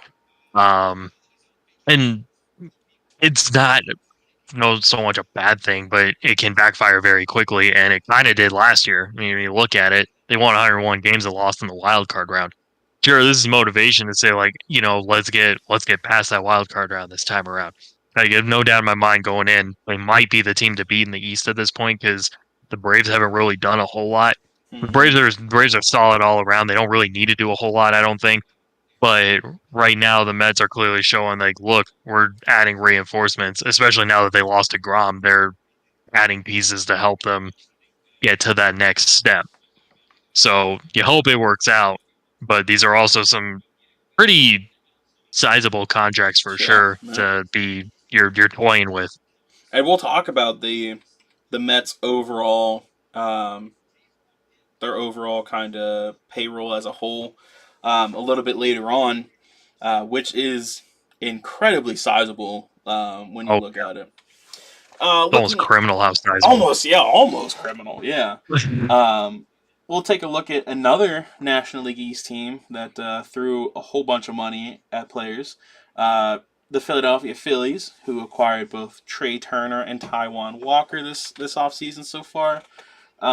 Turner gets an 11-year, $300 million contract, pretty much on par with what I thought he would get. Taiwan Walker will land a 4-year, $72 million contract. I'm surprised the Phillies were willing to go to a fourth year with Walker. He's been kind of up and down as far as effectiveness goes, at least in his Mets tenure. But it is nice to see Taiwan Walker at one point. I thought was kind of a what could have been guy. I know when he first came up with Hmm. Seattle, he was a big name prospect. Was part of a big trade going to Arizona. In Arizona, he Yeah. wasn't really, was really a lot of injury problems. A lot of people were wondering if we'd ever really see the true Skywalker come out. So it's nice. It's been nice to see, at least in his return to Seattle and this past couple years with the Mets. It's been nice to see his renaissance kind of really bloom. But I mean, as far as Trey Turner goes, that's what I expected. He's one of the best shortstops in the game. He does everything right. He's got sneaky power. I'd say he's probably the fastest player in baseball. At least in terms of like an athleticism on the base pass. Um, he's definitely worth what he got. Even though it's a lot of money, I think he's definitely worth it. And Taiwan Oh Walker yeah. could be sneaky signing as well. Taiwan Walker is a good middle of the rotation guy. I Yeah. mean, he's a great number 3 behind Zach Wheeler and Aaron Nola. Heck, you could even put him number 4 behind Ranger Suarez. Yeah. I mean, that's a 4-headed monster that you got back there. Very similar to like when the Phillies had Hamels and Lee and Halladay and Oswalt. They're kind of building this here, and Taiwan. He's had some very like high moments. He's also been at some low moments. He had Tommy John his second year in Arizona, and that was so he Mm-hmm. basically missed like 2 years there where he didn't pitch. But he's always been pretty durable, even when he hasn't been at his best. He's still been one of those guys that you can usually rely on to go Yeah. about 5, 6, sometimes even 7 innings. And for the Phillies, they don't necessarily need him to go out there every single outing and go 7 innings. Like they could even take 5 innings from him as long as they can get the innings out of Suarez and Nola and Wheeler. But if an injury was to happen to one of those 3 guys, Walker easily steps in and is a 3 or even a 2. So it's a solid signing. It's just rotation depth at this point for Oh them. yeah. Oh yeah. Again, I don't. It's kind of like Bassett with the Jays. It's not. I don't think the Phillies necessarily needed him, but adding him now, they've got that durability there. Um, as for Trey Turner, he's earned it. I don't know what else to say with that. I don't. I'm not. I'm never a huge fan of these massive contracts like this, Yeah. but you got Turner and Harper together again, and they're gonna. The Phillies were well, they lost in six, but the fact that they got to the World Series last year, they kept their promise. Like we're gonna go out and we're gonna reinforce, and we're gonna get to October again next year. So you gotta watch out for them. And I'm not saying that this is gonna get them to the World Series, but this at least keeps them a threat in that division. And that Phillies lineup is even more dangerous now because he's an upgrade over Gene Segura. As much as I love Gene Segura, Yeah. I would rather have Trey Turner over Gene Segura.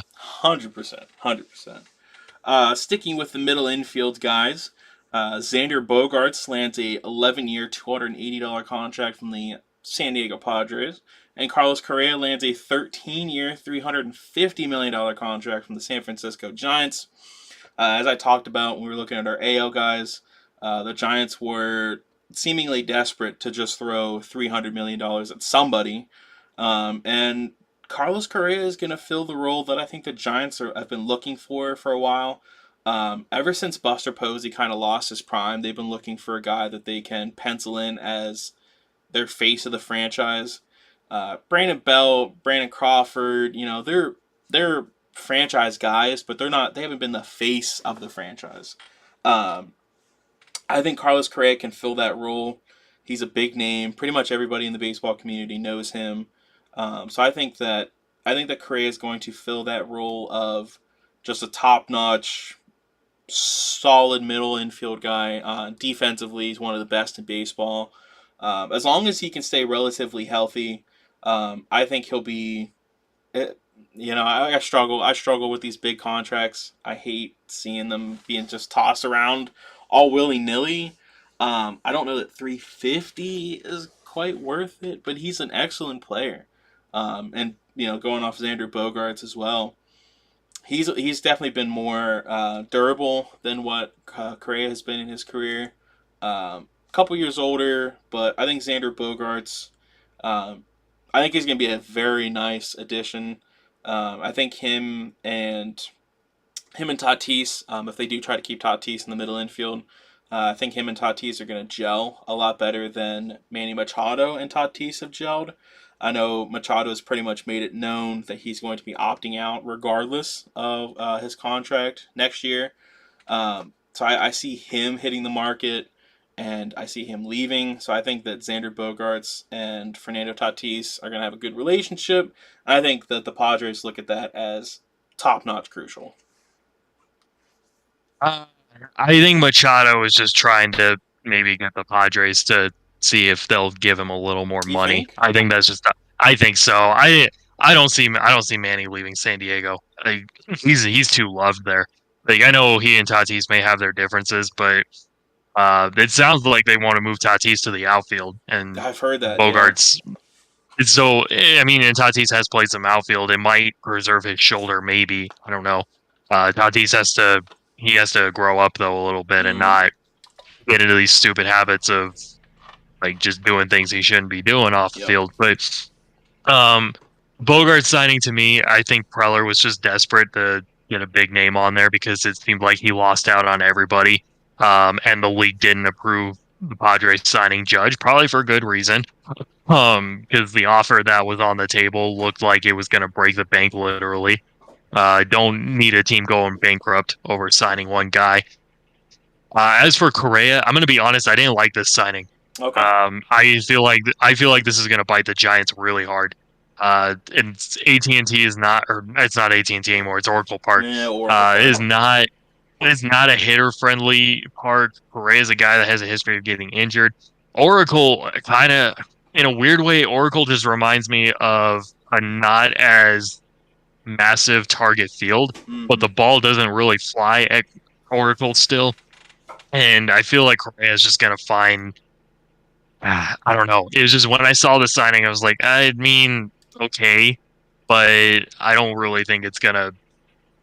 I don't think the Giants are gonna get much benefit out of it. I mean, you can mark my words. We'll see maybe 10 years from now how it looks, but I don't know. It just a guy like Carlos Correa would not have offered him that much money. I would have given him a pretty solid deal. Don't get me wrong, just Yeah. not that. I would have given that to Dansby Swanson before I would have given that to Correa. Yeah, I mean, excellent player, sure. Yeah, like I said, I agree with you 100%. I don't know that he's worth the absolutely massive contract that they gave him. Um, but a solid player. And if, like I said, if he can stay healthy, maybe face the franchise. He's a guy that kids are going to buy the jersey. Um, you know, hopefully that he can just stay healthy enough. I think production wise, it's not going to be an issue. It's really going to be purely based on health. If he can stay healthy, Yeah, avoid those long injuries, I think he should be at the very least half that contract should be pretty good for the Giants. sure. Looking at another free agent addition for the San Francisco team, Mitch Haniger, outfielder of the Seattle Mariners, will be joining them with a 3-year, $43 million contract. Um, Mitch Haniger is another guy like Correa, big name. A lot of people know him. Very talented, but again has suffered with injury problems. Some of those have not been entirely Haniger's fault, um, but Haniger should be a guy that is going to provide more outfield depth than anything. I don't think that he's going to show up and be a perennial All Star like he was those couple years in his I don't want to say his prime, but those prime years that he had in Seattle. I don't know that he's going to quite reach that. But I think as long as he can give some quality depth, I think it'll be a good signing for them. Yeah, I agree with that. I mean, and it's kind of like a low risk, high reward Yeah. contract. Yep. Um, and thankfully we have the universal DH now, so Haniger maybe even be able to just slot in there if the injury history catches up with him again. Yeah, I mean, it was kind of a good backup option in case they did miss out on Judge, which obviously they did. Sure did. Um, and he's a good veteran to have in the clubhouse too. I think he holds himself very well, and I think he's going to be a solid clubhouse guy to have over in San Francisco. But it will be interesting to see how he handles the ballpark because compared to Seattle, again, Oracle's not as hitter friendly. It's a lot harder to hit the ball out. He hit 39 homers, I think, 2021 in Seattle. He hit 39. I mean, he's got the power. It's just going to be interesting to see if that power translates over to a ballpark like Oracle. Yeah, it'll be tough. Righties usually tend to have a little more. They tend to have a little more issue with home runs than lefties do. Lefties they get a lot of home runs knocked down by the wall. They get some knocked down by that huge right center field gap. But I feel like the wind that comes into the stadium hits right-handed hitters harder. Hits the balls that they hit. I feel like it hits their batted balls harder than it does lefties. Yeah, especially at night. You got to put a Especially at lot more night. Yep. you got to put a lot more oomph into it. Yeah. Just makes those home runs Barry Bonds hit that much more insane when you think about it. Yeah. Looking at a National League Central signing, one of the few that's happened so far with any real oomph behind it. Wilson Contreras, as we talked about, left the Cubs, signed with the rival Cardinals. 5 years, $87.5 million. A solid signing for the Cardinals. I think he's about as good as a replacement as you can get for Yadi Molina and what he was for this franchise.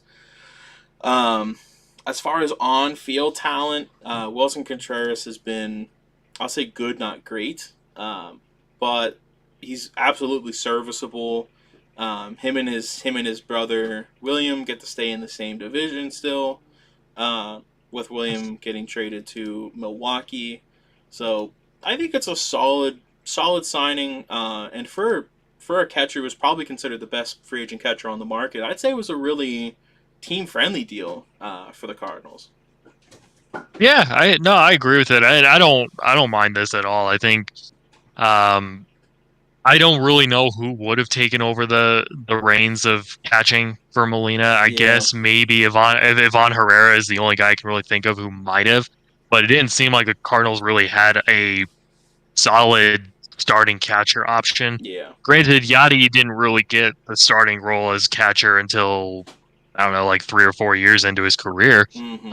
And maybe this gives maybe this gives the team time to find somebody who can actually fill that void. But Contreras also is a lot better of an offensive option than Molina ever was in his career. So this is a an appropriate upgrade, and I think Yeah. Contreras, with the history he has, knowing what it takes to win, um, this is kind of one of those things that can keep the Cardinals relevant. But again, kind of like what I was saying with the Cubs, the Cardinals need to do more than this. They Yeah. need to do something. I would say maybe add to the rotation or maybe make a trade, do something. Um, because the Cubs clearly are, even though they lost Contreras, they're clearly trying to get in the Central race now. Yeah. It feels like a very Cardinals esque signing. Um, not the biggest name player, um, but a team friendly contract. Fills a position of need, replacing a veteran who was on the team for, 18, 20 years, something like that. Um, I think Wilson Contreras is going to be fine in St. Yeah, Louis. I do too. Not worried about it at all. All right, so we talked about the signings. Let's talk about the unemployed. These are the top key free agent available. Um, some of the guys that we've talked about recently, Gene Segura, played with the Phillies last year. Pretty decent numbers. Missed some time with injury, only played about 100 games. Brandon Belts with the Giants again. Brandon Belt. I think I don't know that he's gonna get another gig. He could sign like a minor league deal with um, invite to the major league camp. But I feel like he's a guy that is going to stay true to the Giants' colors. I think he'll end up if the Giants don't bring him back. I think he'll just kind of retire because he also dealt with some injury issues. Brandon Drury, who was a big surprise this past season, actually played really really well with the Reds and the Padres. Um, I hesitate to call it a career year because I know those he had a good year or two um, in Arizona before getting traded to the Yankees. So he's still available. He's another guy, kind of like Segura, can play a couple different positions. I know Segura played a little shortstop, a little second base. I think the Phillies even had him playing third base at one point. So Drury, like him, can play a few different positions as well as the outfield. Nathan Eovaldi from the Red Sox, he had a solid year last year. 20 starts, 3.87 ERA. Eovaldi, a serviceable guy, could be a good 4, a good 5. AJ Pollock of the White Sox is a free agent. Um, as far as he goes, maybe something along the lines of outfield depth. What do you think of those first 5 names that I've tossed out so far? I definitely say that Brandon Drury had a career year. Yeah. It- I mean, I mostly do agree with you. I think like Drury's a guy. I'm surprised he hasn't been signed yet. He's Mm-hmm. kind of Um, he's a versatile infielder. He can play. He can actually play all four infield positions, and he can play outfield. Mm-hmm. So he's the kind of guy that you want on the team for depth. But if you give him playing time, like we saw last year in 138 games, he will hit for power. He will hit for a solid average. He was a little lackadaisical in San Diego, not as strong in San Diego as he was in Cincinnati, but he still was solid in San Diego. Um, Givaldi's a good starting pitching depth. If you need a veteran, even if like a team like the Nationals and the Pirates who might need an ace in their rotation, Givaldi would fit that role pretty well. Um, Segura's still a pretty solid. He's not as strong with the bat as he was a few years ago, but he can glove a bit. He's probably more of a backup now than so much a starter. Bell, I agree, probably retires. He's had way too many injuries the last couple of years. I think his time is. I think fatherhood is catching up to him. I think Yeah. his time's about done. Pollock, same thing. Like he's had injury issues. I don't really see him being a frontline starter like he was in Arizona and even LA. But Pollock is solid outfield depth that you could have on the team. It's not. It is actually for Pollock's standards. He actually had a healthy year last year. Um, so if you can get numbers like that from him, a 2-year deal isn't that bad. So Yeah, I mean, in all the big name, most of the big name guys are off the market now, so it's kind of hard to really pinpoint like, oh, well, who do we sign now, kind of thing, you know? Yeah. Yeah, very solid points. Looking at the rest of the key free agents still available, a couple Padres, Will Myers and Jerickson Profar, Evan Longoria of the Giants, Elvis Andrus, who played with the A's and then briefly with the White Sox, and Tyler Naquin, who was with the Reds and then was kind of a spark plug there for a couple weeks with the Mets. They're all still available as well. A lot of veteran names, a lot of guys who will probably get invites to big league camp. Some guys who are on their last legs. Andrus, Longoria, Myers, Pollock, and Belt. And then some guys who still have something to prove in Naquin, Profar, and Drury. I think of this list, I'd say at least 7 of them get signed. Yeah, I guess 7 of them should get major league contracts, no Mm-hmm. problem. A couple guys may not so much. I know Evan Longoria said that this would probably be his final year. Yeah. Um, and he has made it clear that he only has a couple of teams that he'd be interested in. Personally, I hope he Yep. goes to Tampa. I think it would just be It fitting for him would to be end his nice. career there. Yep. But you know, we'll see. I mean, these are again these names here. They're all solid options to have if you need some depth. You can sign them to really easy 1, 2, 3 year deals, and um, you know, hope they put up good numbers. And if they put up good numbers, dump them for prospects. Like go send them to a team that's looking to contend. Yeah. These are the kind of guys that you know you want on your team for the depth purposes, also for clubhouse purposes. Like these guys all have experience with winning. They know what it takes. Yeah. So why not take a flyer on them? It's that is just my 2 cents on it. But what do I know? I'm just some commentator behind a camera. That's what I'm saying. Yep. I think the vast majority of these guys will find themselves in a big league camp come February. Yeah, at least. Jumping over to some guys who will not find themselves in a big league camp come February. These are our 2023 Hall of Fame. For the most part, these are the big name guys who are available. Guys who are up for voting. On the left, you can see guys who are who've been on the ballot before. Some new guys on the right. As far as what I'm seeing here, I've seen a few good ballots come out from some people. Um, I haven't really. Mark Feinsand had a really good ballot that I liked. I had very few issues with it. Looking at it here, he had Carlos Beltran, Todd Helton, Andrew Jones, Jeff Kent, Andy Pettit, Manny Ramirez, Alex Rodriguez, Scott Rowland, Gary Sheffield, and Billy Wagner. Use all 10 slots that was available. I think if you're given 10, if you can't find a reason to vote for 10 guys, then I think that why I'm a strong believer that if you're given 10 options, you can find 10 guys that are out here. Some of the Sure. guys like Scott Rowland, Billy Wagner, Andrew Jones. Andrew Jones gets no love at all. No, he really, yeah, well, Jeff Kent doesn't get any love. I Yeah, mean, yeah, it's kind of a shame that Kent hasn't been elected. Unfortunately, I don't think he will at this point. Feinsand usually has good ballots. He's a guy that I trust a lot. Just in yeah. general, I think he's one of the better beat reporters out there. Um, when I was putting this together today, No, he really, when I was yeah. looking at the Well, first year Jeff ballot Kent. guys, I gotta say, like, if there was a hall of very good players, I would say every single first year player on this list belongs in the hall of very good. Yep. But as far as like Hall of Fame, Beltron's really the only guy I can say, and I know you can throw the Astros cheating scandal on there and Mm-hmm. whatnot, and that's probably going to tarnish him and affect his chances.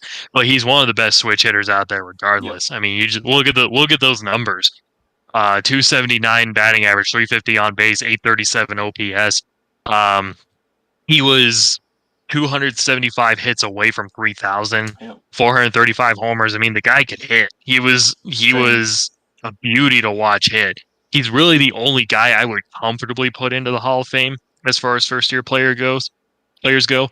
But Francisco Rodriguez, he's a Yeah, guy that I think should get some love. I would even say Houston Street should get some love. Those I guys had agree. very similar numbers. Yep, big on Houston Street. Um, yeah, I mean, there's a lot of guys I think on the first year ballot who deserve some love, but they're probably not gonna get it because the numbers just are I don't know, they're so.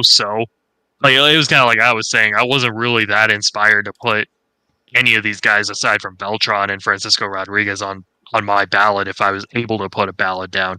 Um, but if there was a hall of very good, all of these first year players and even all the guys on the left would definitely be in the hall of very good. Um, one guy I'm surprised that, and I know our old sports writing boss Josh was saying this, Andy Pettit just does not get love either. Yeah, Like Jeff Kent, Andrew Jones, they don't get a lot, but Andy Pettit just like no one wants him for whatever reason. Um, I think he's one of those guys who might have to get in like Fred McGriff yeah, on the contemporary ballot. But you know, there are solid names here. I don't think you can really go wrong voting any of these guys. And like you were saying, if you have 10 slots to fill, why not use all 10? Um, like I'm sure you can find reason to put 10 of these names on a ballot yeah. and submit it, even if it's just to keep them on the ballot. You know, like see Hmm. if they get the Edgar Martinez love and get in on the 10th year. It's kind of looking like right now, if there is a player that's going to be that way, it's going to be Scott Rowland. He just continues to get love, which is a little surprising. I don't really think of Rowland as a Hall of Fame player, but Yeah, I think he was a guy that was just, you know, he was well liked and very well respected, and the Hall likes players like that. yeah. I mean, speaking of those couple closers that we you just talked about, Francisco Rodriguez is fourth all time in saves. Fourth all time. Yeah. Only Lee Smith with 478, Trevor Hoffman with 601, and Mariano Rivera with 652. Those are the only guys ahead of him. Um, so I think Francisco Rodriguez has to be. I don't know about first ballot, but he has to be eventually in the Hall of Fame. Not first Not first ballot, but I No. would say like I agree with that. I would probably argue a case with Houston Street too. Like Yeah. Houston Street is he has that the numbers don't scream Hall of Fame, but they definitely scream like he should get enough love to stay on the ballot, and he Yeah. might be one of those late vote getters like Harold Baines was. Like it just kind of feels that way, and that's how a lot of these players feel again. So like aside from Rodriguez and Beltran though, Beltran's really the only first ballot guy I'd put on there. Yeah. Um, Rodriguez, he's probably like third ballot easy, I would say. Like he should get I'd be shocked if he got less than 30% of the vote. Yeah. Um, and steroids will always bash A Rod. They'll always bash Manny. Some of Omar Vizquel's off-field stuff will always get him. Uh, but as far as like Jimmy Rollins goes, like I'll say it, Mark Burley is one of the fastest workers on the mound ever. I think that alone should get him in. Uh, he's the king of complete games under like 2 hours or something like that. Like he does not take his time on the mound. And I wanted to bounce a question off you. Do you think R.A. Dickey should be considered because of how effective he was in his career with the knuckleball?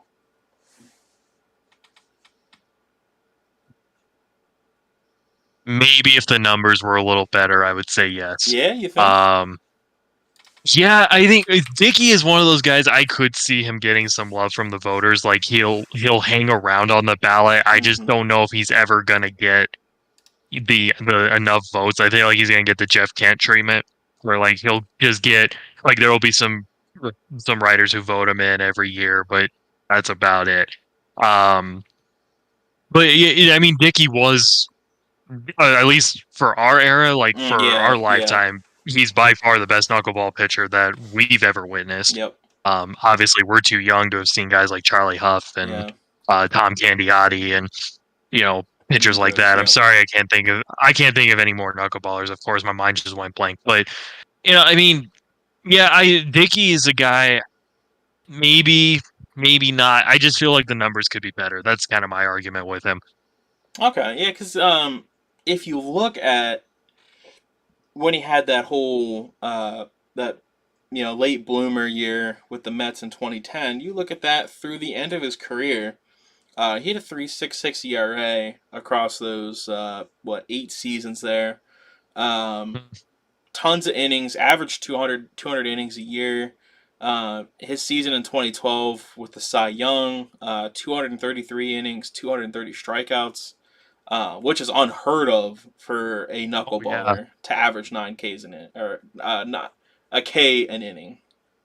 It's hard to believe that was 10 years ago already Yeah, that he did that. I yeah, remember watching that like pretty much like that was all it was on Sports Center was every yep, 5 days.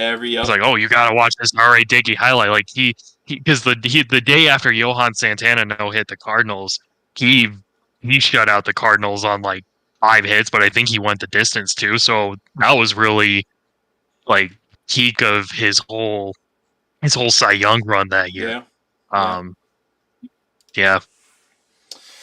Um, Other than that, if you had to throw a ballot out there, who, given 10 options, don't gotta use all 10, what would be your ballot? Uh, Scott Rowland, Todd Helton, Mm-hmm. Billy Wagner, Yep. Andrew Jones. How many is that? That's four. Jeff 4. Yep. Kent, that makes five. Andy Pettit, Carlos Beltran, Francisco Rodriguez. Uh, I'll give Bobby Abreu some love. There you go. I, I've, I'll give him some love. He'd probably be my ninth. I think if I had it, this is going to be really sneaky, but if you look at Johnny Peralta's stat line, Really, there's you're a just Johnny something about it. Peralta guy. It's appealing. I know he was busted in the biogenesis scandal, Yeah. but there's something about that stat line for a shortstop that's just like it's satisfying. I don't know what it is about it. I was looking at that. I was like, wow, those are actually pretty Yeah. solid numbers. I would never have guessed he was a shortstop. So I don't know. I would give some love to Johnny Peralta. Okay. It's tough though because I would love to see Houston Street get in the Hall of Fame. I Yeah. just don't know if he's ever going to get the love.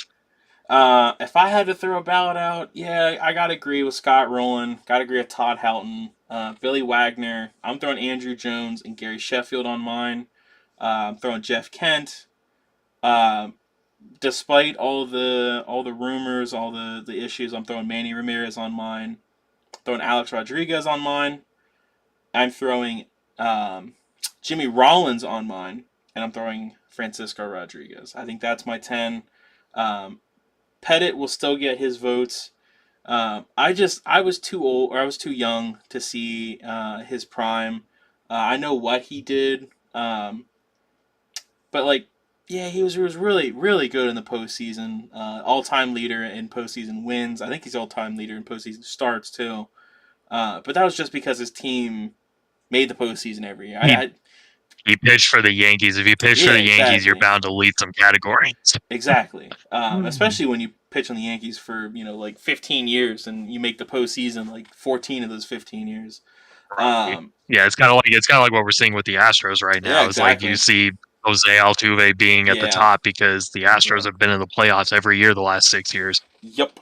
I throw him up there, and Jimmy Rollins I think is extremely underrated. I feel like a lot of people it kind of disrespect the player that he was in his prime. He was literally like he was a must watch. He was a guy that Oh yeah, When Jimmy Rollins is up, you turn the TV on, you make sure you watch his at bat, and then you go back to whatever you're watching. So I think he gets some love. Bobby Brave's very close. It's a toss up for me between Rollins, Abreu, and Torrey Hunter. Believe it or not, Torrey Hunter I think is one of the 10 best defensive outfielders of all time. Uh, you know, I didn't get to see it live, but I see highlights all the time of him robbing Barry Bonds of like a home run in the All Star yeah. game in Milwaukee. You see that all the time. And Torrey Hunter was no slouch with the bat either in his prime. Um, Well, you and I pretty much like the guys we're starting to see get on the Hall of Fame ballot. These are guys yeah, that we watch. These it's are guys we scary. grew up with. As It's it is scary. It's yeah, terrifying because it's like, wow, these guys have been gone that long. Like yep, I saw Jacoby Ellsbury's name on there, and I was yeah, thinking, there's no way he's been gone that long. 5 years. But these are guys that we like when we fell in love with the game. These were the guys that were in their prime. So it's like it's hard to pick because it's like we watched all of these guys at some point. Yeah. Like at some point, and we knew what they did. And it's just Yep. like, oh, why do I have to pick? I know, and some of these guys we watched in their prime. We Yeah, watched a lot of these guys in their prime. Jared Weaver. I grew up. That '09 ALCS. I was scared to death because like all the big heads were talking about was how good Jared Weaver is, and I'm like, man, like I hope we actually do right. something. In Houston Street. In his time in San Diego, he was untouchable. K Rod was pretty much untouchable. He had the little up and down with the Mets, but he really bounced back after that. Mike Yeah. Napoli in his Well, even prime. Matt Cain is another one. I mean, Yeah, he threw yeah. the perfect game. He, Yep. he threw the perfect game and was literally one of the best pitchers until he wasn't. I mean, it was kind of sad how he just kind of crapped out Yeah, there at the end. yeah. But still, like even with Matt Cain, it's like you take it into effects, like well, and Mark Burley too. Like these guys threw perfect games. Like we Yep. remember witnessing that. Yeah, so the 2023 Hall of Fame ballot really goes down as the first one where I pretty much watched at least all of the new players. I could pick them out of a lineup with no struggle at all. I know them all. Same here. Know the back of the baseball card really well. Yeah, same here. All right, we'll move on to the 2023 team payrolls and whether or not there should be a salary cap. Um, as you can see here, you can see some of the salaries of these teams, plus how much money they're going to be bringing on. The Mets are going to blow well past the quote unquote Cohen tax of 293 million. I think is where it's sitting at 293, 296, somewhere in there. Yeah, They look like they're going to be baseball's first $300 million team, which is terrifying to think of. Terrifying. 200 used to be like, whoa, all right, you guys spent too much money. Maybe cut back a bit. Now we're gonna have 300, just like that.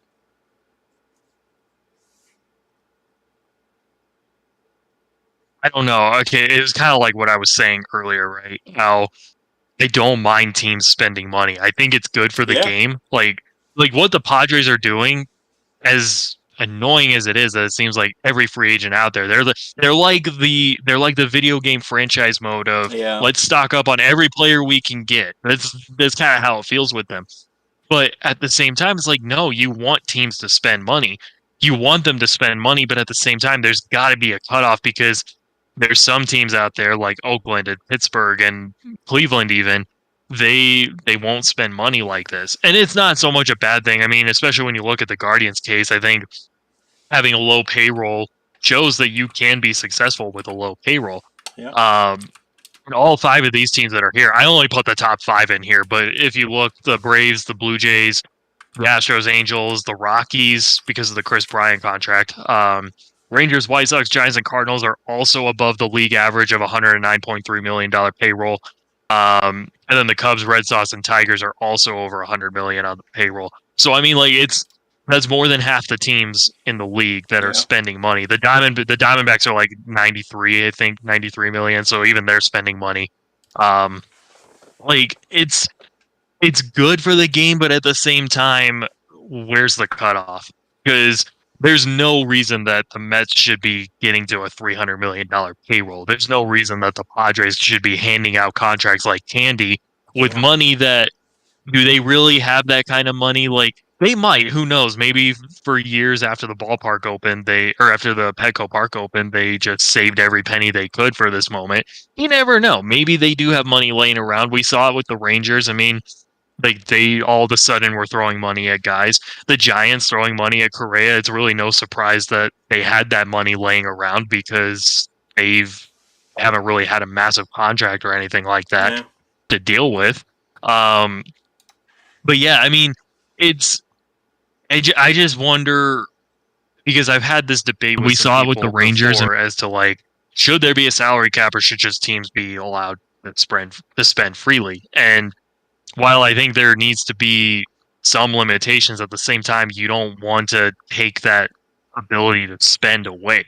In fact, I would even say you should probably try to encourage teams to spend more money instead of sanctioning them, for example. Like one thing I thought of was if you're over, let's say like $250 million on payroll, you lose draft picks. Yeah, Because at that point, it's like you're just going to spend money on free agent market. You don't really need the draft picks then. that's true. Yeah, Because that's true. that was something I thought of. I don't know how well that would go over, but a team like the Mets, a team like the Padres, well, the Padres especially, it's pretty clear that like they may go out and get prospects, but they're just going to dump those prospects onto another Hmm. team when they can go get a guy like Juan Soto. Yep. Um, because it's like, well, why? We're just going to develop them, but then we're going to send them to a trash team like Washington or Pittsburgh. No offense to those Yeah. teams, but teams that aren't competing, we're going to send them over there because they have guys that we want and we want to win a ring now. So I guess you just have to ask, like, if there is a salary cap, what would the salary cap be? What would be the what would be behind the salary cap, and what would the cutoff be? And then also like, how do you get other teams to spend? Because it should be an open playing field. Like, Should be. it's Yeah. not fair that a guy like Xander Bogaerts doesn't go to a team like Baltimore because they don't have $280 million to just throw at him. What the Padres do, like, that's not 100% fair at the end of Yeah. the day. Yeah. And it's tough because you think about it. I think baseball could easily transition to a salary cap if it was a if the TV deals were national. I think it's the fact that um, a lot of these teams, their TV deals differ so much. Like, how would it benefit the Dodgers? By losing their $2 billion TV contract they signed or however large it was. And the Yankees with the Yes Network, these teams are all regional based with their TV markets. Um, but strictly looking from a on the field baseball standpoint, I don't know. I'd say like 100 as a floor. I think 100 should be the bare minimum. I mean, you don't often see teams with a payroll under 100 million be successful. There's outliers. There's Cleveland. There's Tampa Bay, but they're so well run that they can afford to do that. Um, every one of these teams can afford $100 million payroll.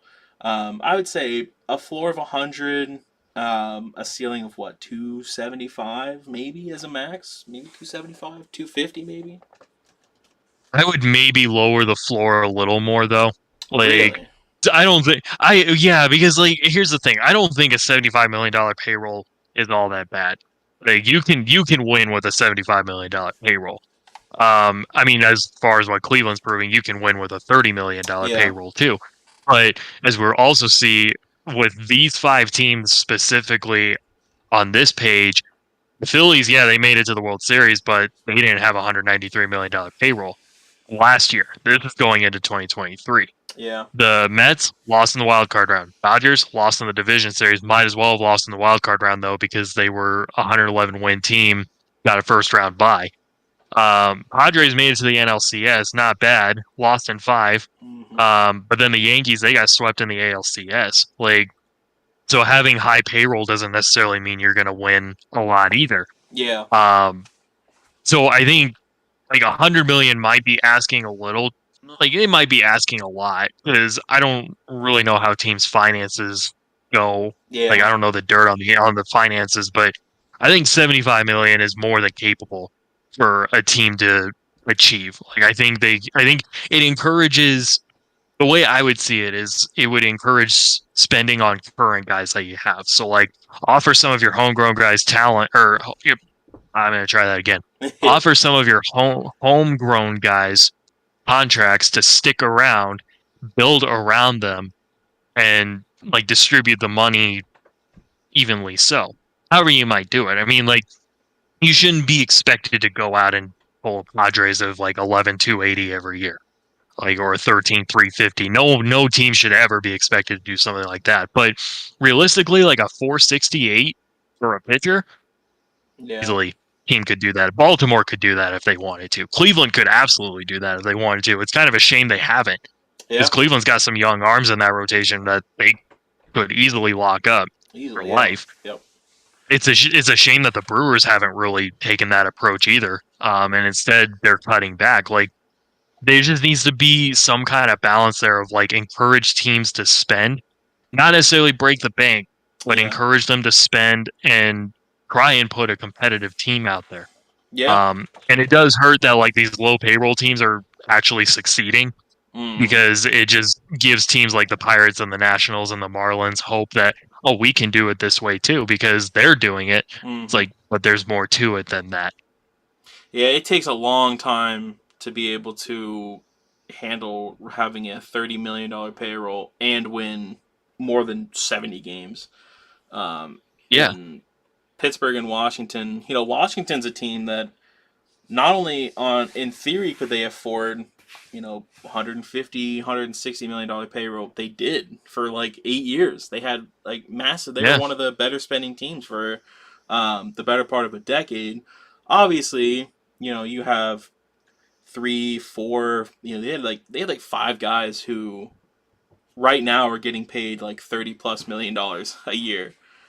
They were uber talented. Max Scherzer's making what 43. Trey Turner's gonna be making 30, somewhere in that area. Um, Anthony Rendon got a big payday 2 off seasons ago. it's Harper. Bryce Harper is making bank. Like um, there was one more. Steven Strasburg, who they paid themselves. Yeah, They had a they lot. got Patrick Corbin on that team Pat too. Corbin, yep, Pat Corbin. So they had like six guys that were making big bucks. Granted, not with them. Um, so it's understandable that they couldn't afford to keep all those guys plus add on to it. Sure. It's just the fact that they not only tore it down, but they're building a basement right now. Like they're digging into the dirt. They're really far down. They'll bounce Yeah. back. They're a team that's going to bounce back. Whether or not it's with a new owner, we'll see. Um, but as far as that goes, a team like the Pirates who have never tried to spend, they have a good market. Their fans are loyal. I mean, we've seen what they've done. When the team is successful, the fans show up. The fans buy gear. People in Western PA are loyal forever. They'll have Pirate fans forever, and they'll have Pirate fans that watch every game on Root Sports out there in Pittsburgh. They'll have fans that watch every game as they're losing 15-2 to the Yankees, like they did this past season. So it's just, I don't know. These teams make so much money. Sure, not every team's like the Yankees and the Dodgers, where your profits are based in the B's and not the M's. But all these teams make money. Yeah, I mean, there's no reason you owe it to your fans. At least Exactly. Yeah. try to do something. Like bring Yep. someone in that can get fans to the ballpark. Yep. Like, I don't think it's that hard to ask. Or be honest and tell your fans like, hey, look, we're not gonna try this year. At the very least, don't get your fans' hopes up. Don't be like, yeah, like the Pirates just signed Austin Hedges. Let's go. Like, come on, Austin Yeah, he's gonna be Hedges. gone. He's gonna be gone in May. Like Yep. Yep. Literally. someone Yeah. like the Dodgers are gonna pick him up because they need catching depth or Yep. something Yep. along those The lines. the Dodgers need a four-string catcher. Let's go out and poach. Um, Right. Scrolling the right way, we'll briefly talk about the playoff format, which kind of bumps off of the whole contract payroll thing, because there was a lot, and I mean a lot of talk about whether or not this was good for the future of MLB payrolls or whether it was bad. Um, our team's going to be convinced to spend more because now there's a better opportunity to make the postseason, or are they going to spend less because there's a better opportunity to make the postseason? Um, and we saw the teams like the Phillies, who kind of snuck in the sixth seed, went all the way to the World Series, and they beat the Braves, who were a 101 win team. You look at the Padres. The Padres snuck in. They were able to beat the Mets, and the Dodgers. Like these, it's crazy what happened in the postseason this year, and it wouldn't have been possible without the current and future playoff format. And so you probably remember me saying this in our group chat Mm-hmm. when the Padres ended up taking down the Mets. I was like, oh, well, we can just write off the NLCS because we all know the Dodgers have owned the Padres Yep. all year long and they're All going to year. do it again. And I could not have been more wrong about that. But I got to say, I think like because the thing with the Braves actually looked like the most legitimate repeat title or Yeah, repeat champions. We hadn't seen that, and we haven't seen that in 20 years. yeah. And Outside the of the Braves Astros, actually, well, yeah. they you cheat. But I mean, like before this year, the Yeah, Braves yeah, actually looked like they could easily go and win a title. I mean, they were the hottest team in baseball. yeah. And By then they far. ran into the Phillies because Yeah, the Phillies caught fire at the right time. yep. But I will say I know everybody wanted to see a Dodgers Braves NLCS. They wanted to see a Dodgers Astros World Series. But I think for the sake of the game, it was great that we got a Padres Phillies NLCS. Like I think Yeah, that was what we needed. We needed something like that because it really was a matter of like, oh my God, these two teams are so hot right now. They just took down the two powerhouses in the National League. Like, who's gonna win this thing? And the thought really was whoever wins that series is probably gonna go and beat whoever wins Astros Yankees. yeah, And give credit to the Phillies where it was due. They did a fantastic job. I know they got no hit in game four, but they held their own against Houston. It wasn't like they just got stampeded. Like, granted, the Astros were the better team at the end of the yeah, day. There's no denying that at all. But they took them to 6 games. They were 6 hard-fought games. Um, Baseball was just rejuvenated in Philly. That is a fantastic atmosphere for baseball. Like, those fans got into it from the yeah, very beginning. Um, Philly became like the scariest place to go play baseball again, which was fantastic to see. But I think this playoff format, I I'm still indifferent to it because I don't like the idea of teams having a first round bye. yeah, Like I do think I know the Astros didn't really seem to have any issues with it. They struggled in game one of the ALDS, but other than that, they were fine. yep, Um, the Yankees were inconsistent, but they still managed to get past. Um, Braves and Dodgers really just kind of caught bad luck, if I'm being completely honest.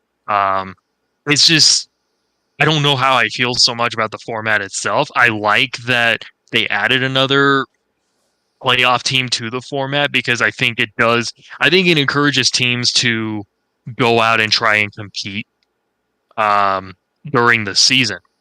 Like, yeah, because now, even if you're 4 games under 500, if you're in like the 6th seed spot, it's like, well, what do we do? Do we stand pat and hope yeah, it works, or do we go out and go? Do we think we have a chance to go get someone?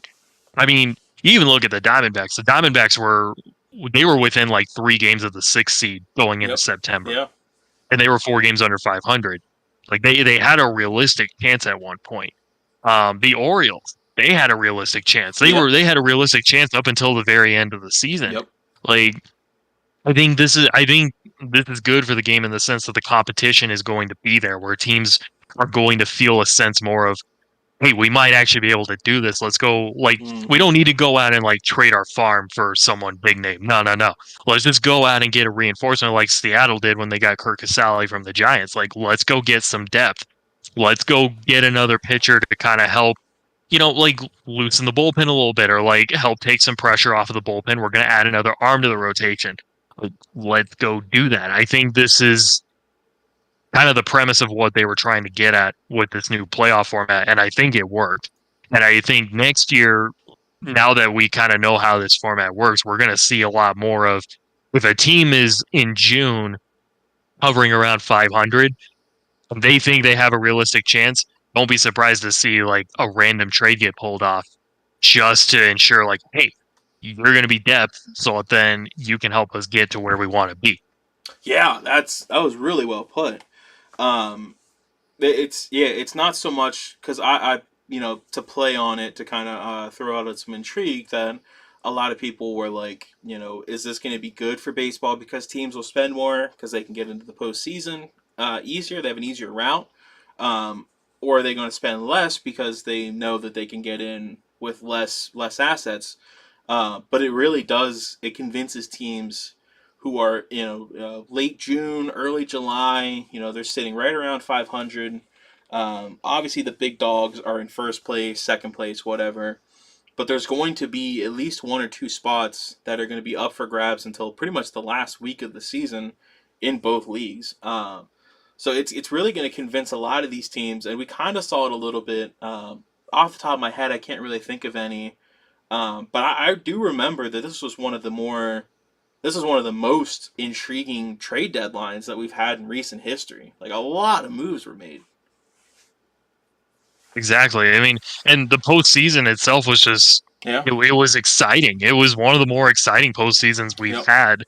I'm glad that they got rid of the wild card single elimination game. That Yeah. just felt kind of For sure. cruel to some of those teams because it's like if you're there, you might as well like you have a legitimate chance. Yep. Um, but yeah, I mean, it's just I don't know. I'm not like against the playoff format. The only thing I don't like is the first round buys. That's the Yeah. only thing I have an issue with because I feel like that will come back and bite teams more. And if we keep seeing 5 and 6 seeds advancing to the league championship series every year, owners are going to have a fit. Oh yeah. Oh yeah. So they might as well at that point just expand the playoffs to 8 in each league. Yep. And with that, we'll jump back to the end and kind of wrap it all together. Um, this is it's awesome, awesome to bring the whole thing back together. Um, and you know we're in the works. We're gonna be active on a whole bunch of different social media outlets. You know, we're gonna be on Twitter. We're gonna be on Facebook, Instagram. We're gonna be on TikTok. We're all still gonna be on YouTube. Um, I don't know. Maybe we'll jump on something random. Maybe you'll find us on LinkedIn. I don't know. We're gonna be everywhere. You're gonna see us Yeah, all over the you know, place. we're just like we're just trying to bring the channel back.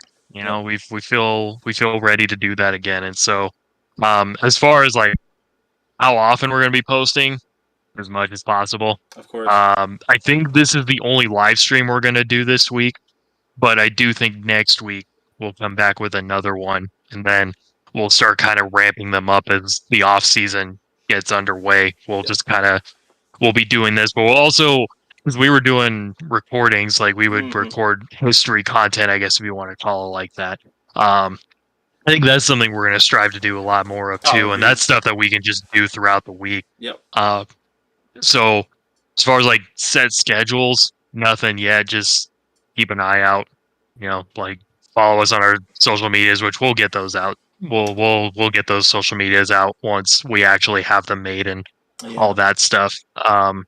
But yeah, I mean, this is just we're trying to bring this back, and hopefully you enjoy talking baseball. And like part of the goal with live streams is try to get the audience involved too. So if you're here, say hi.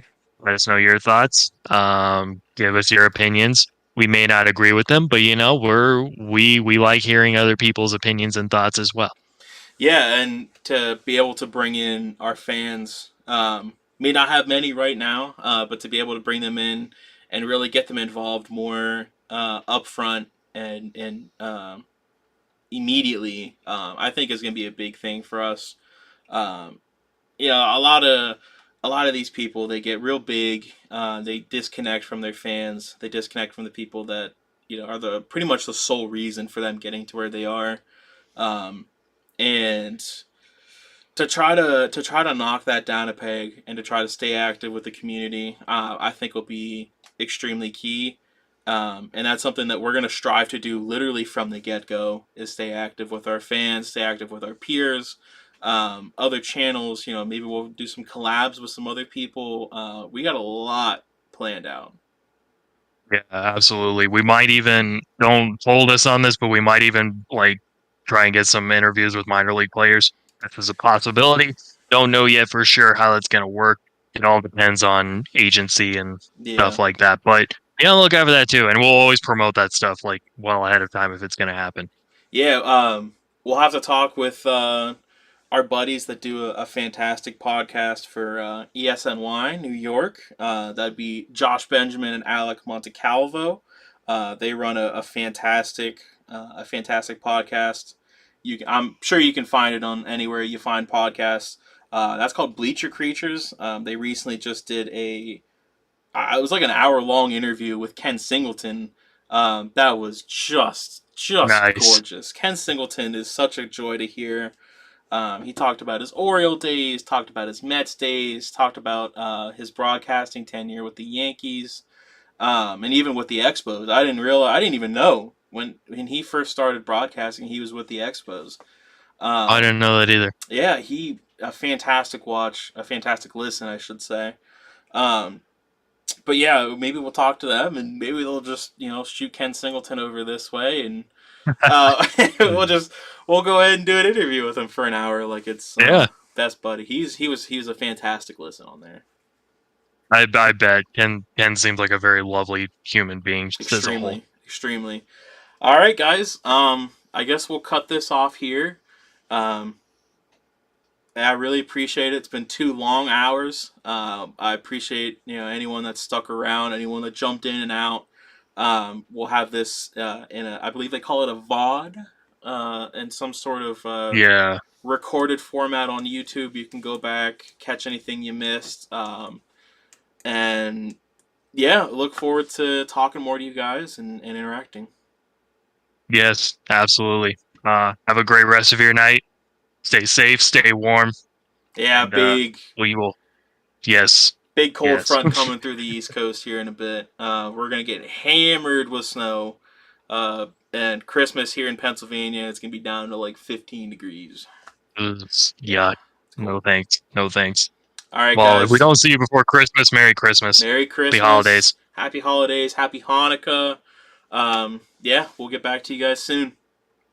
Yep. See you next time.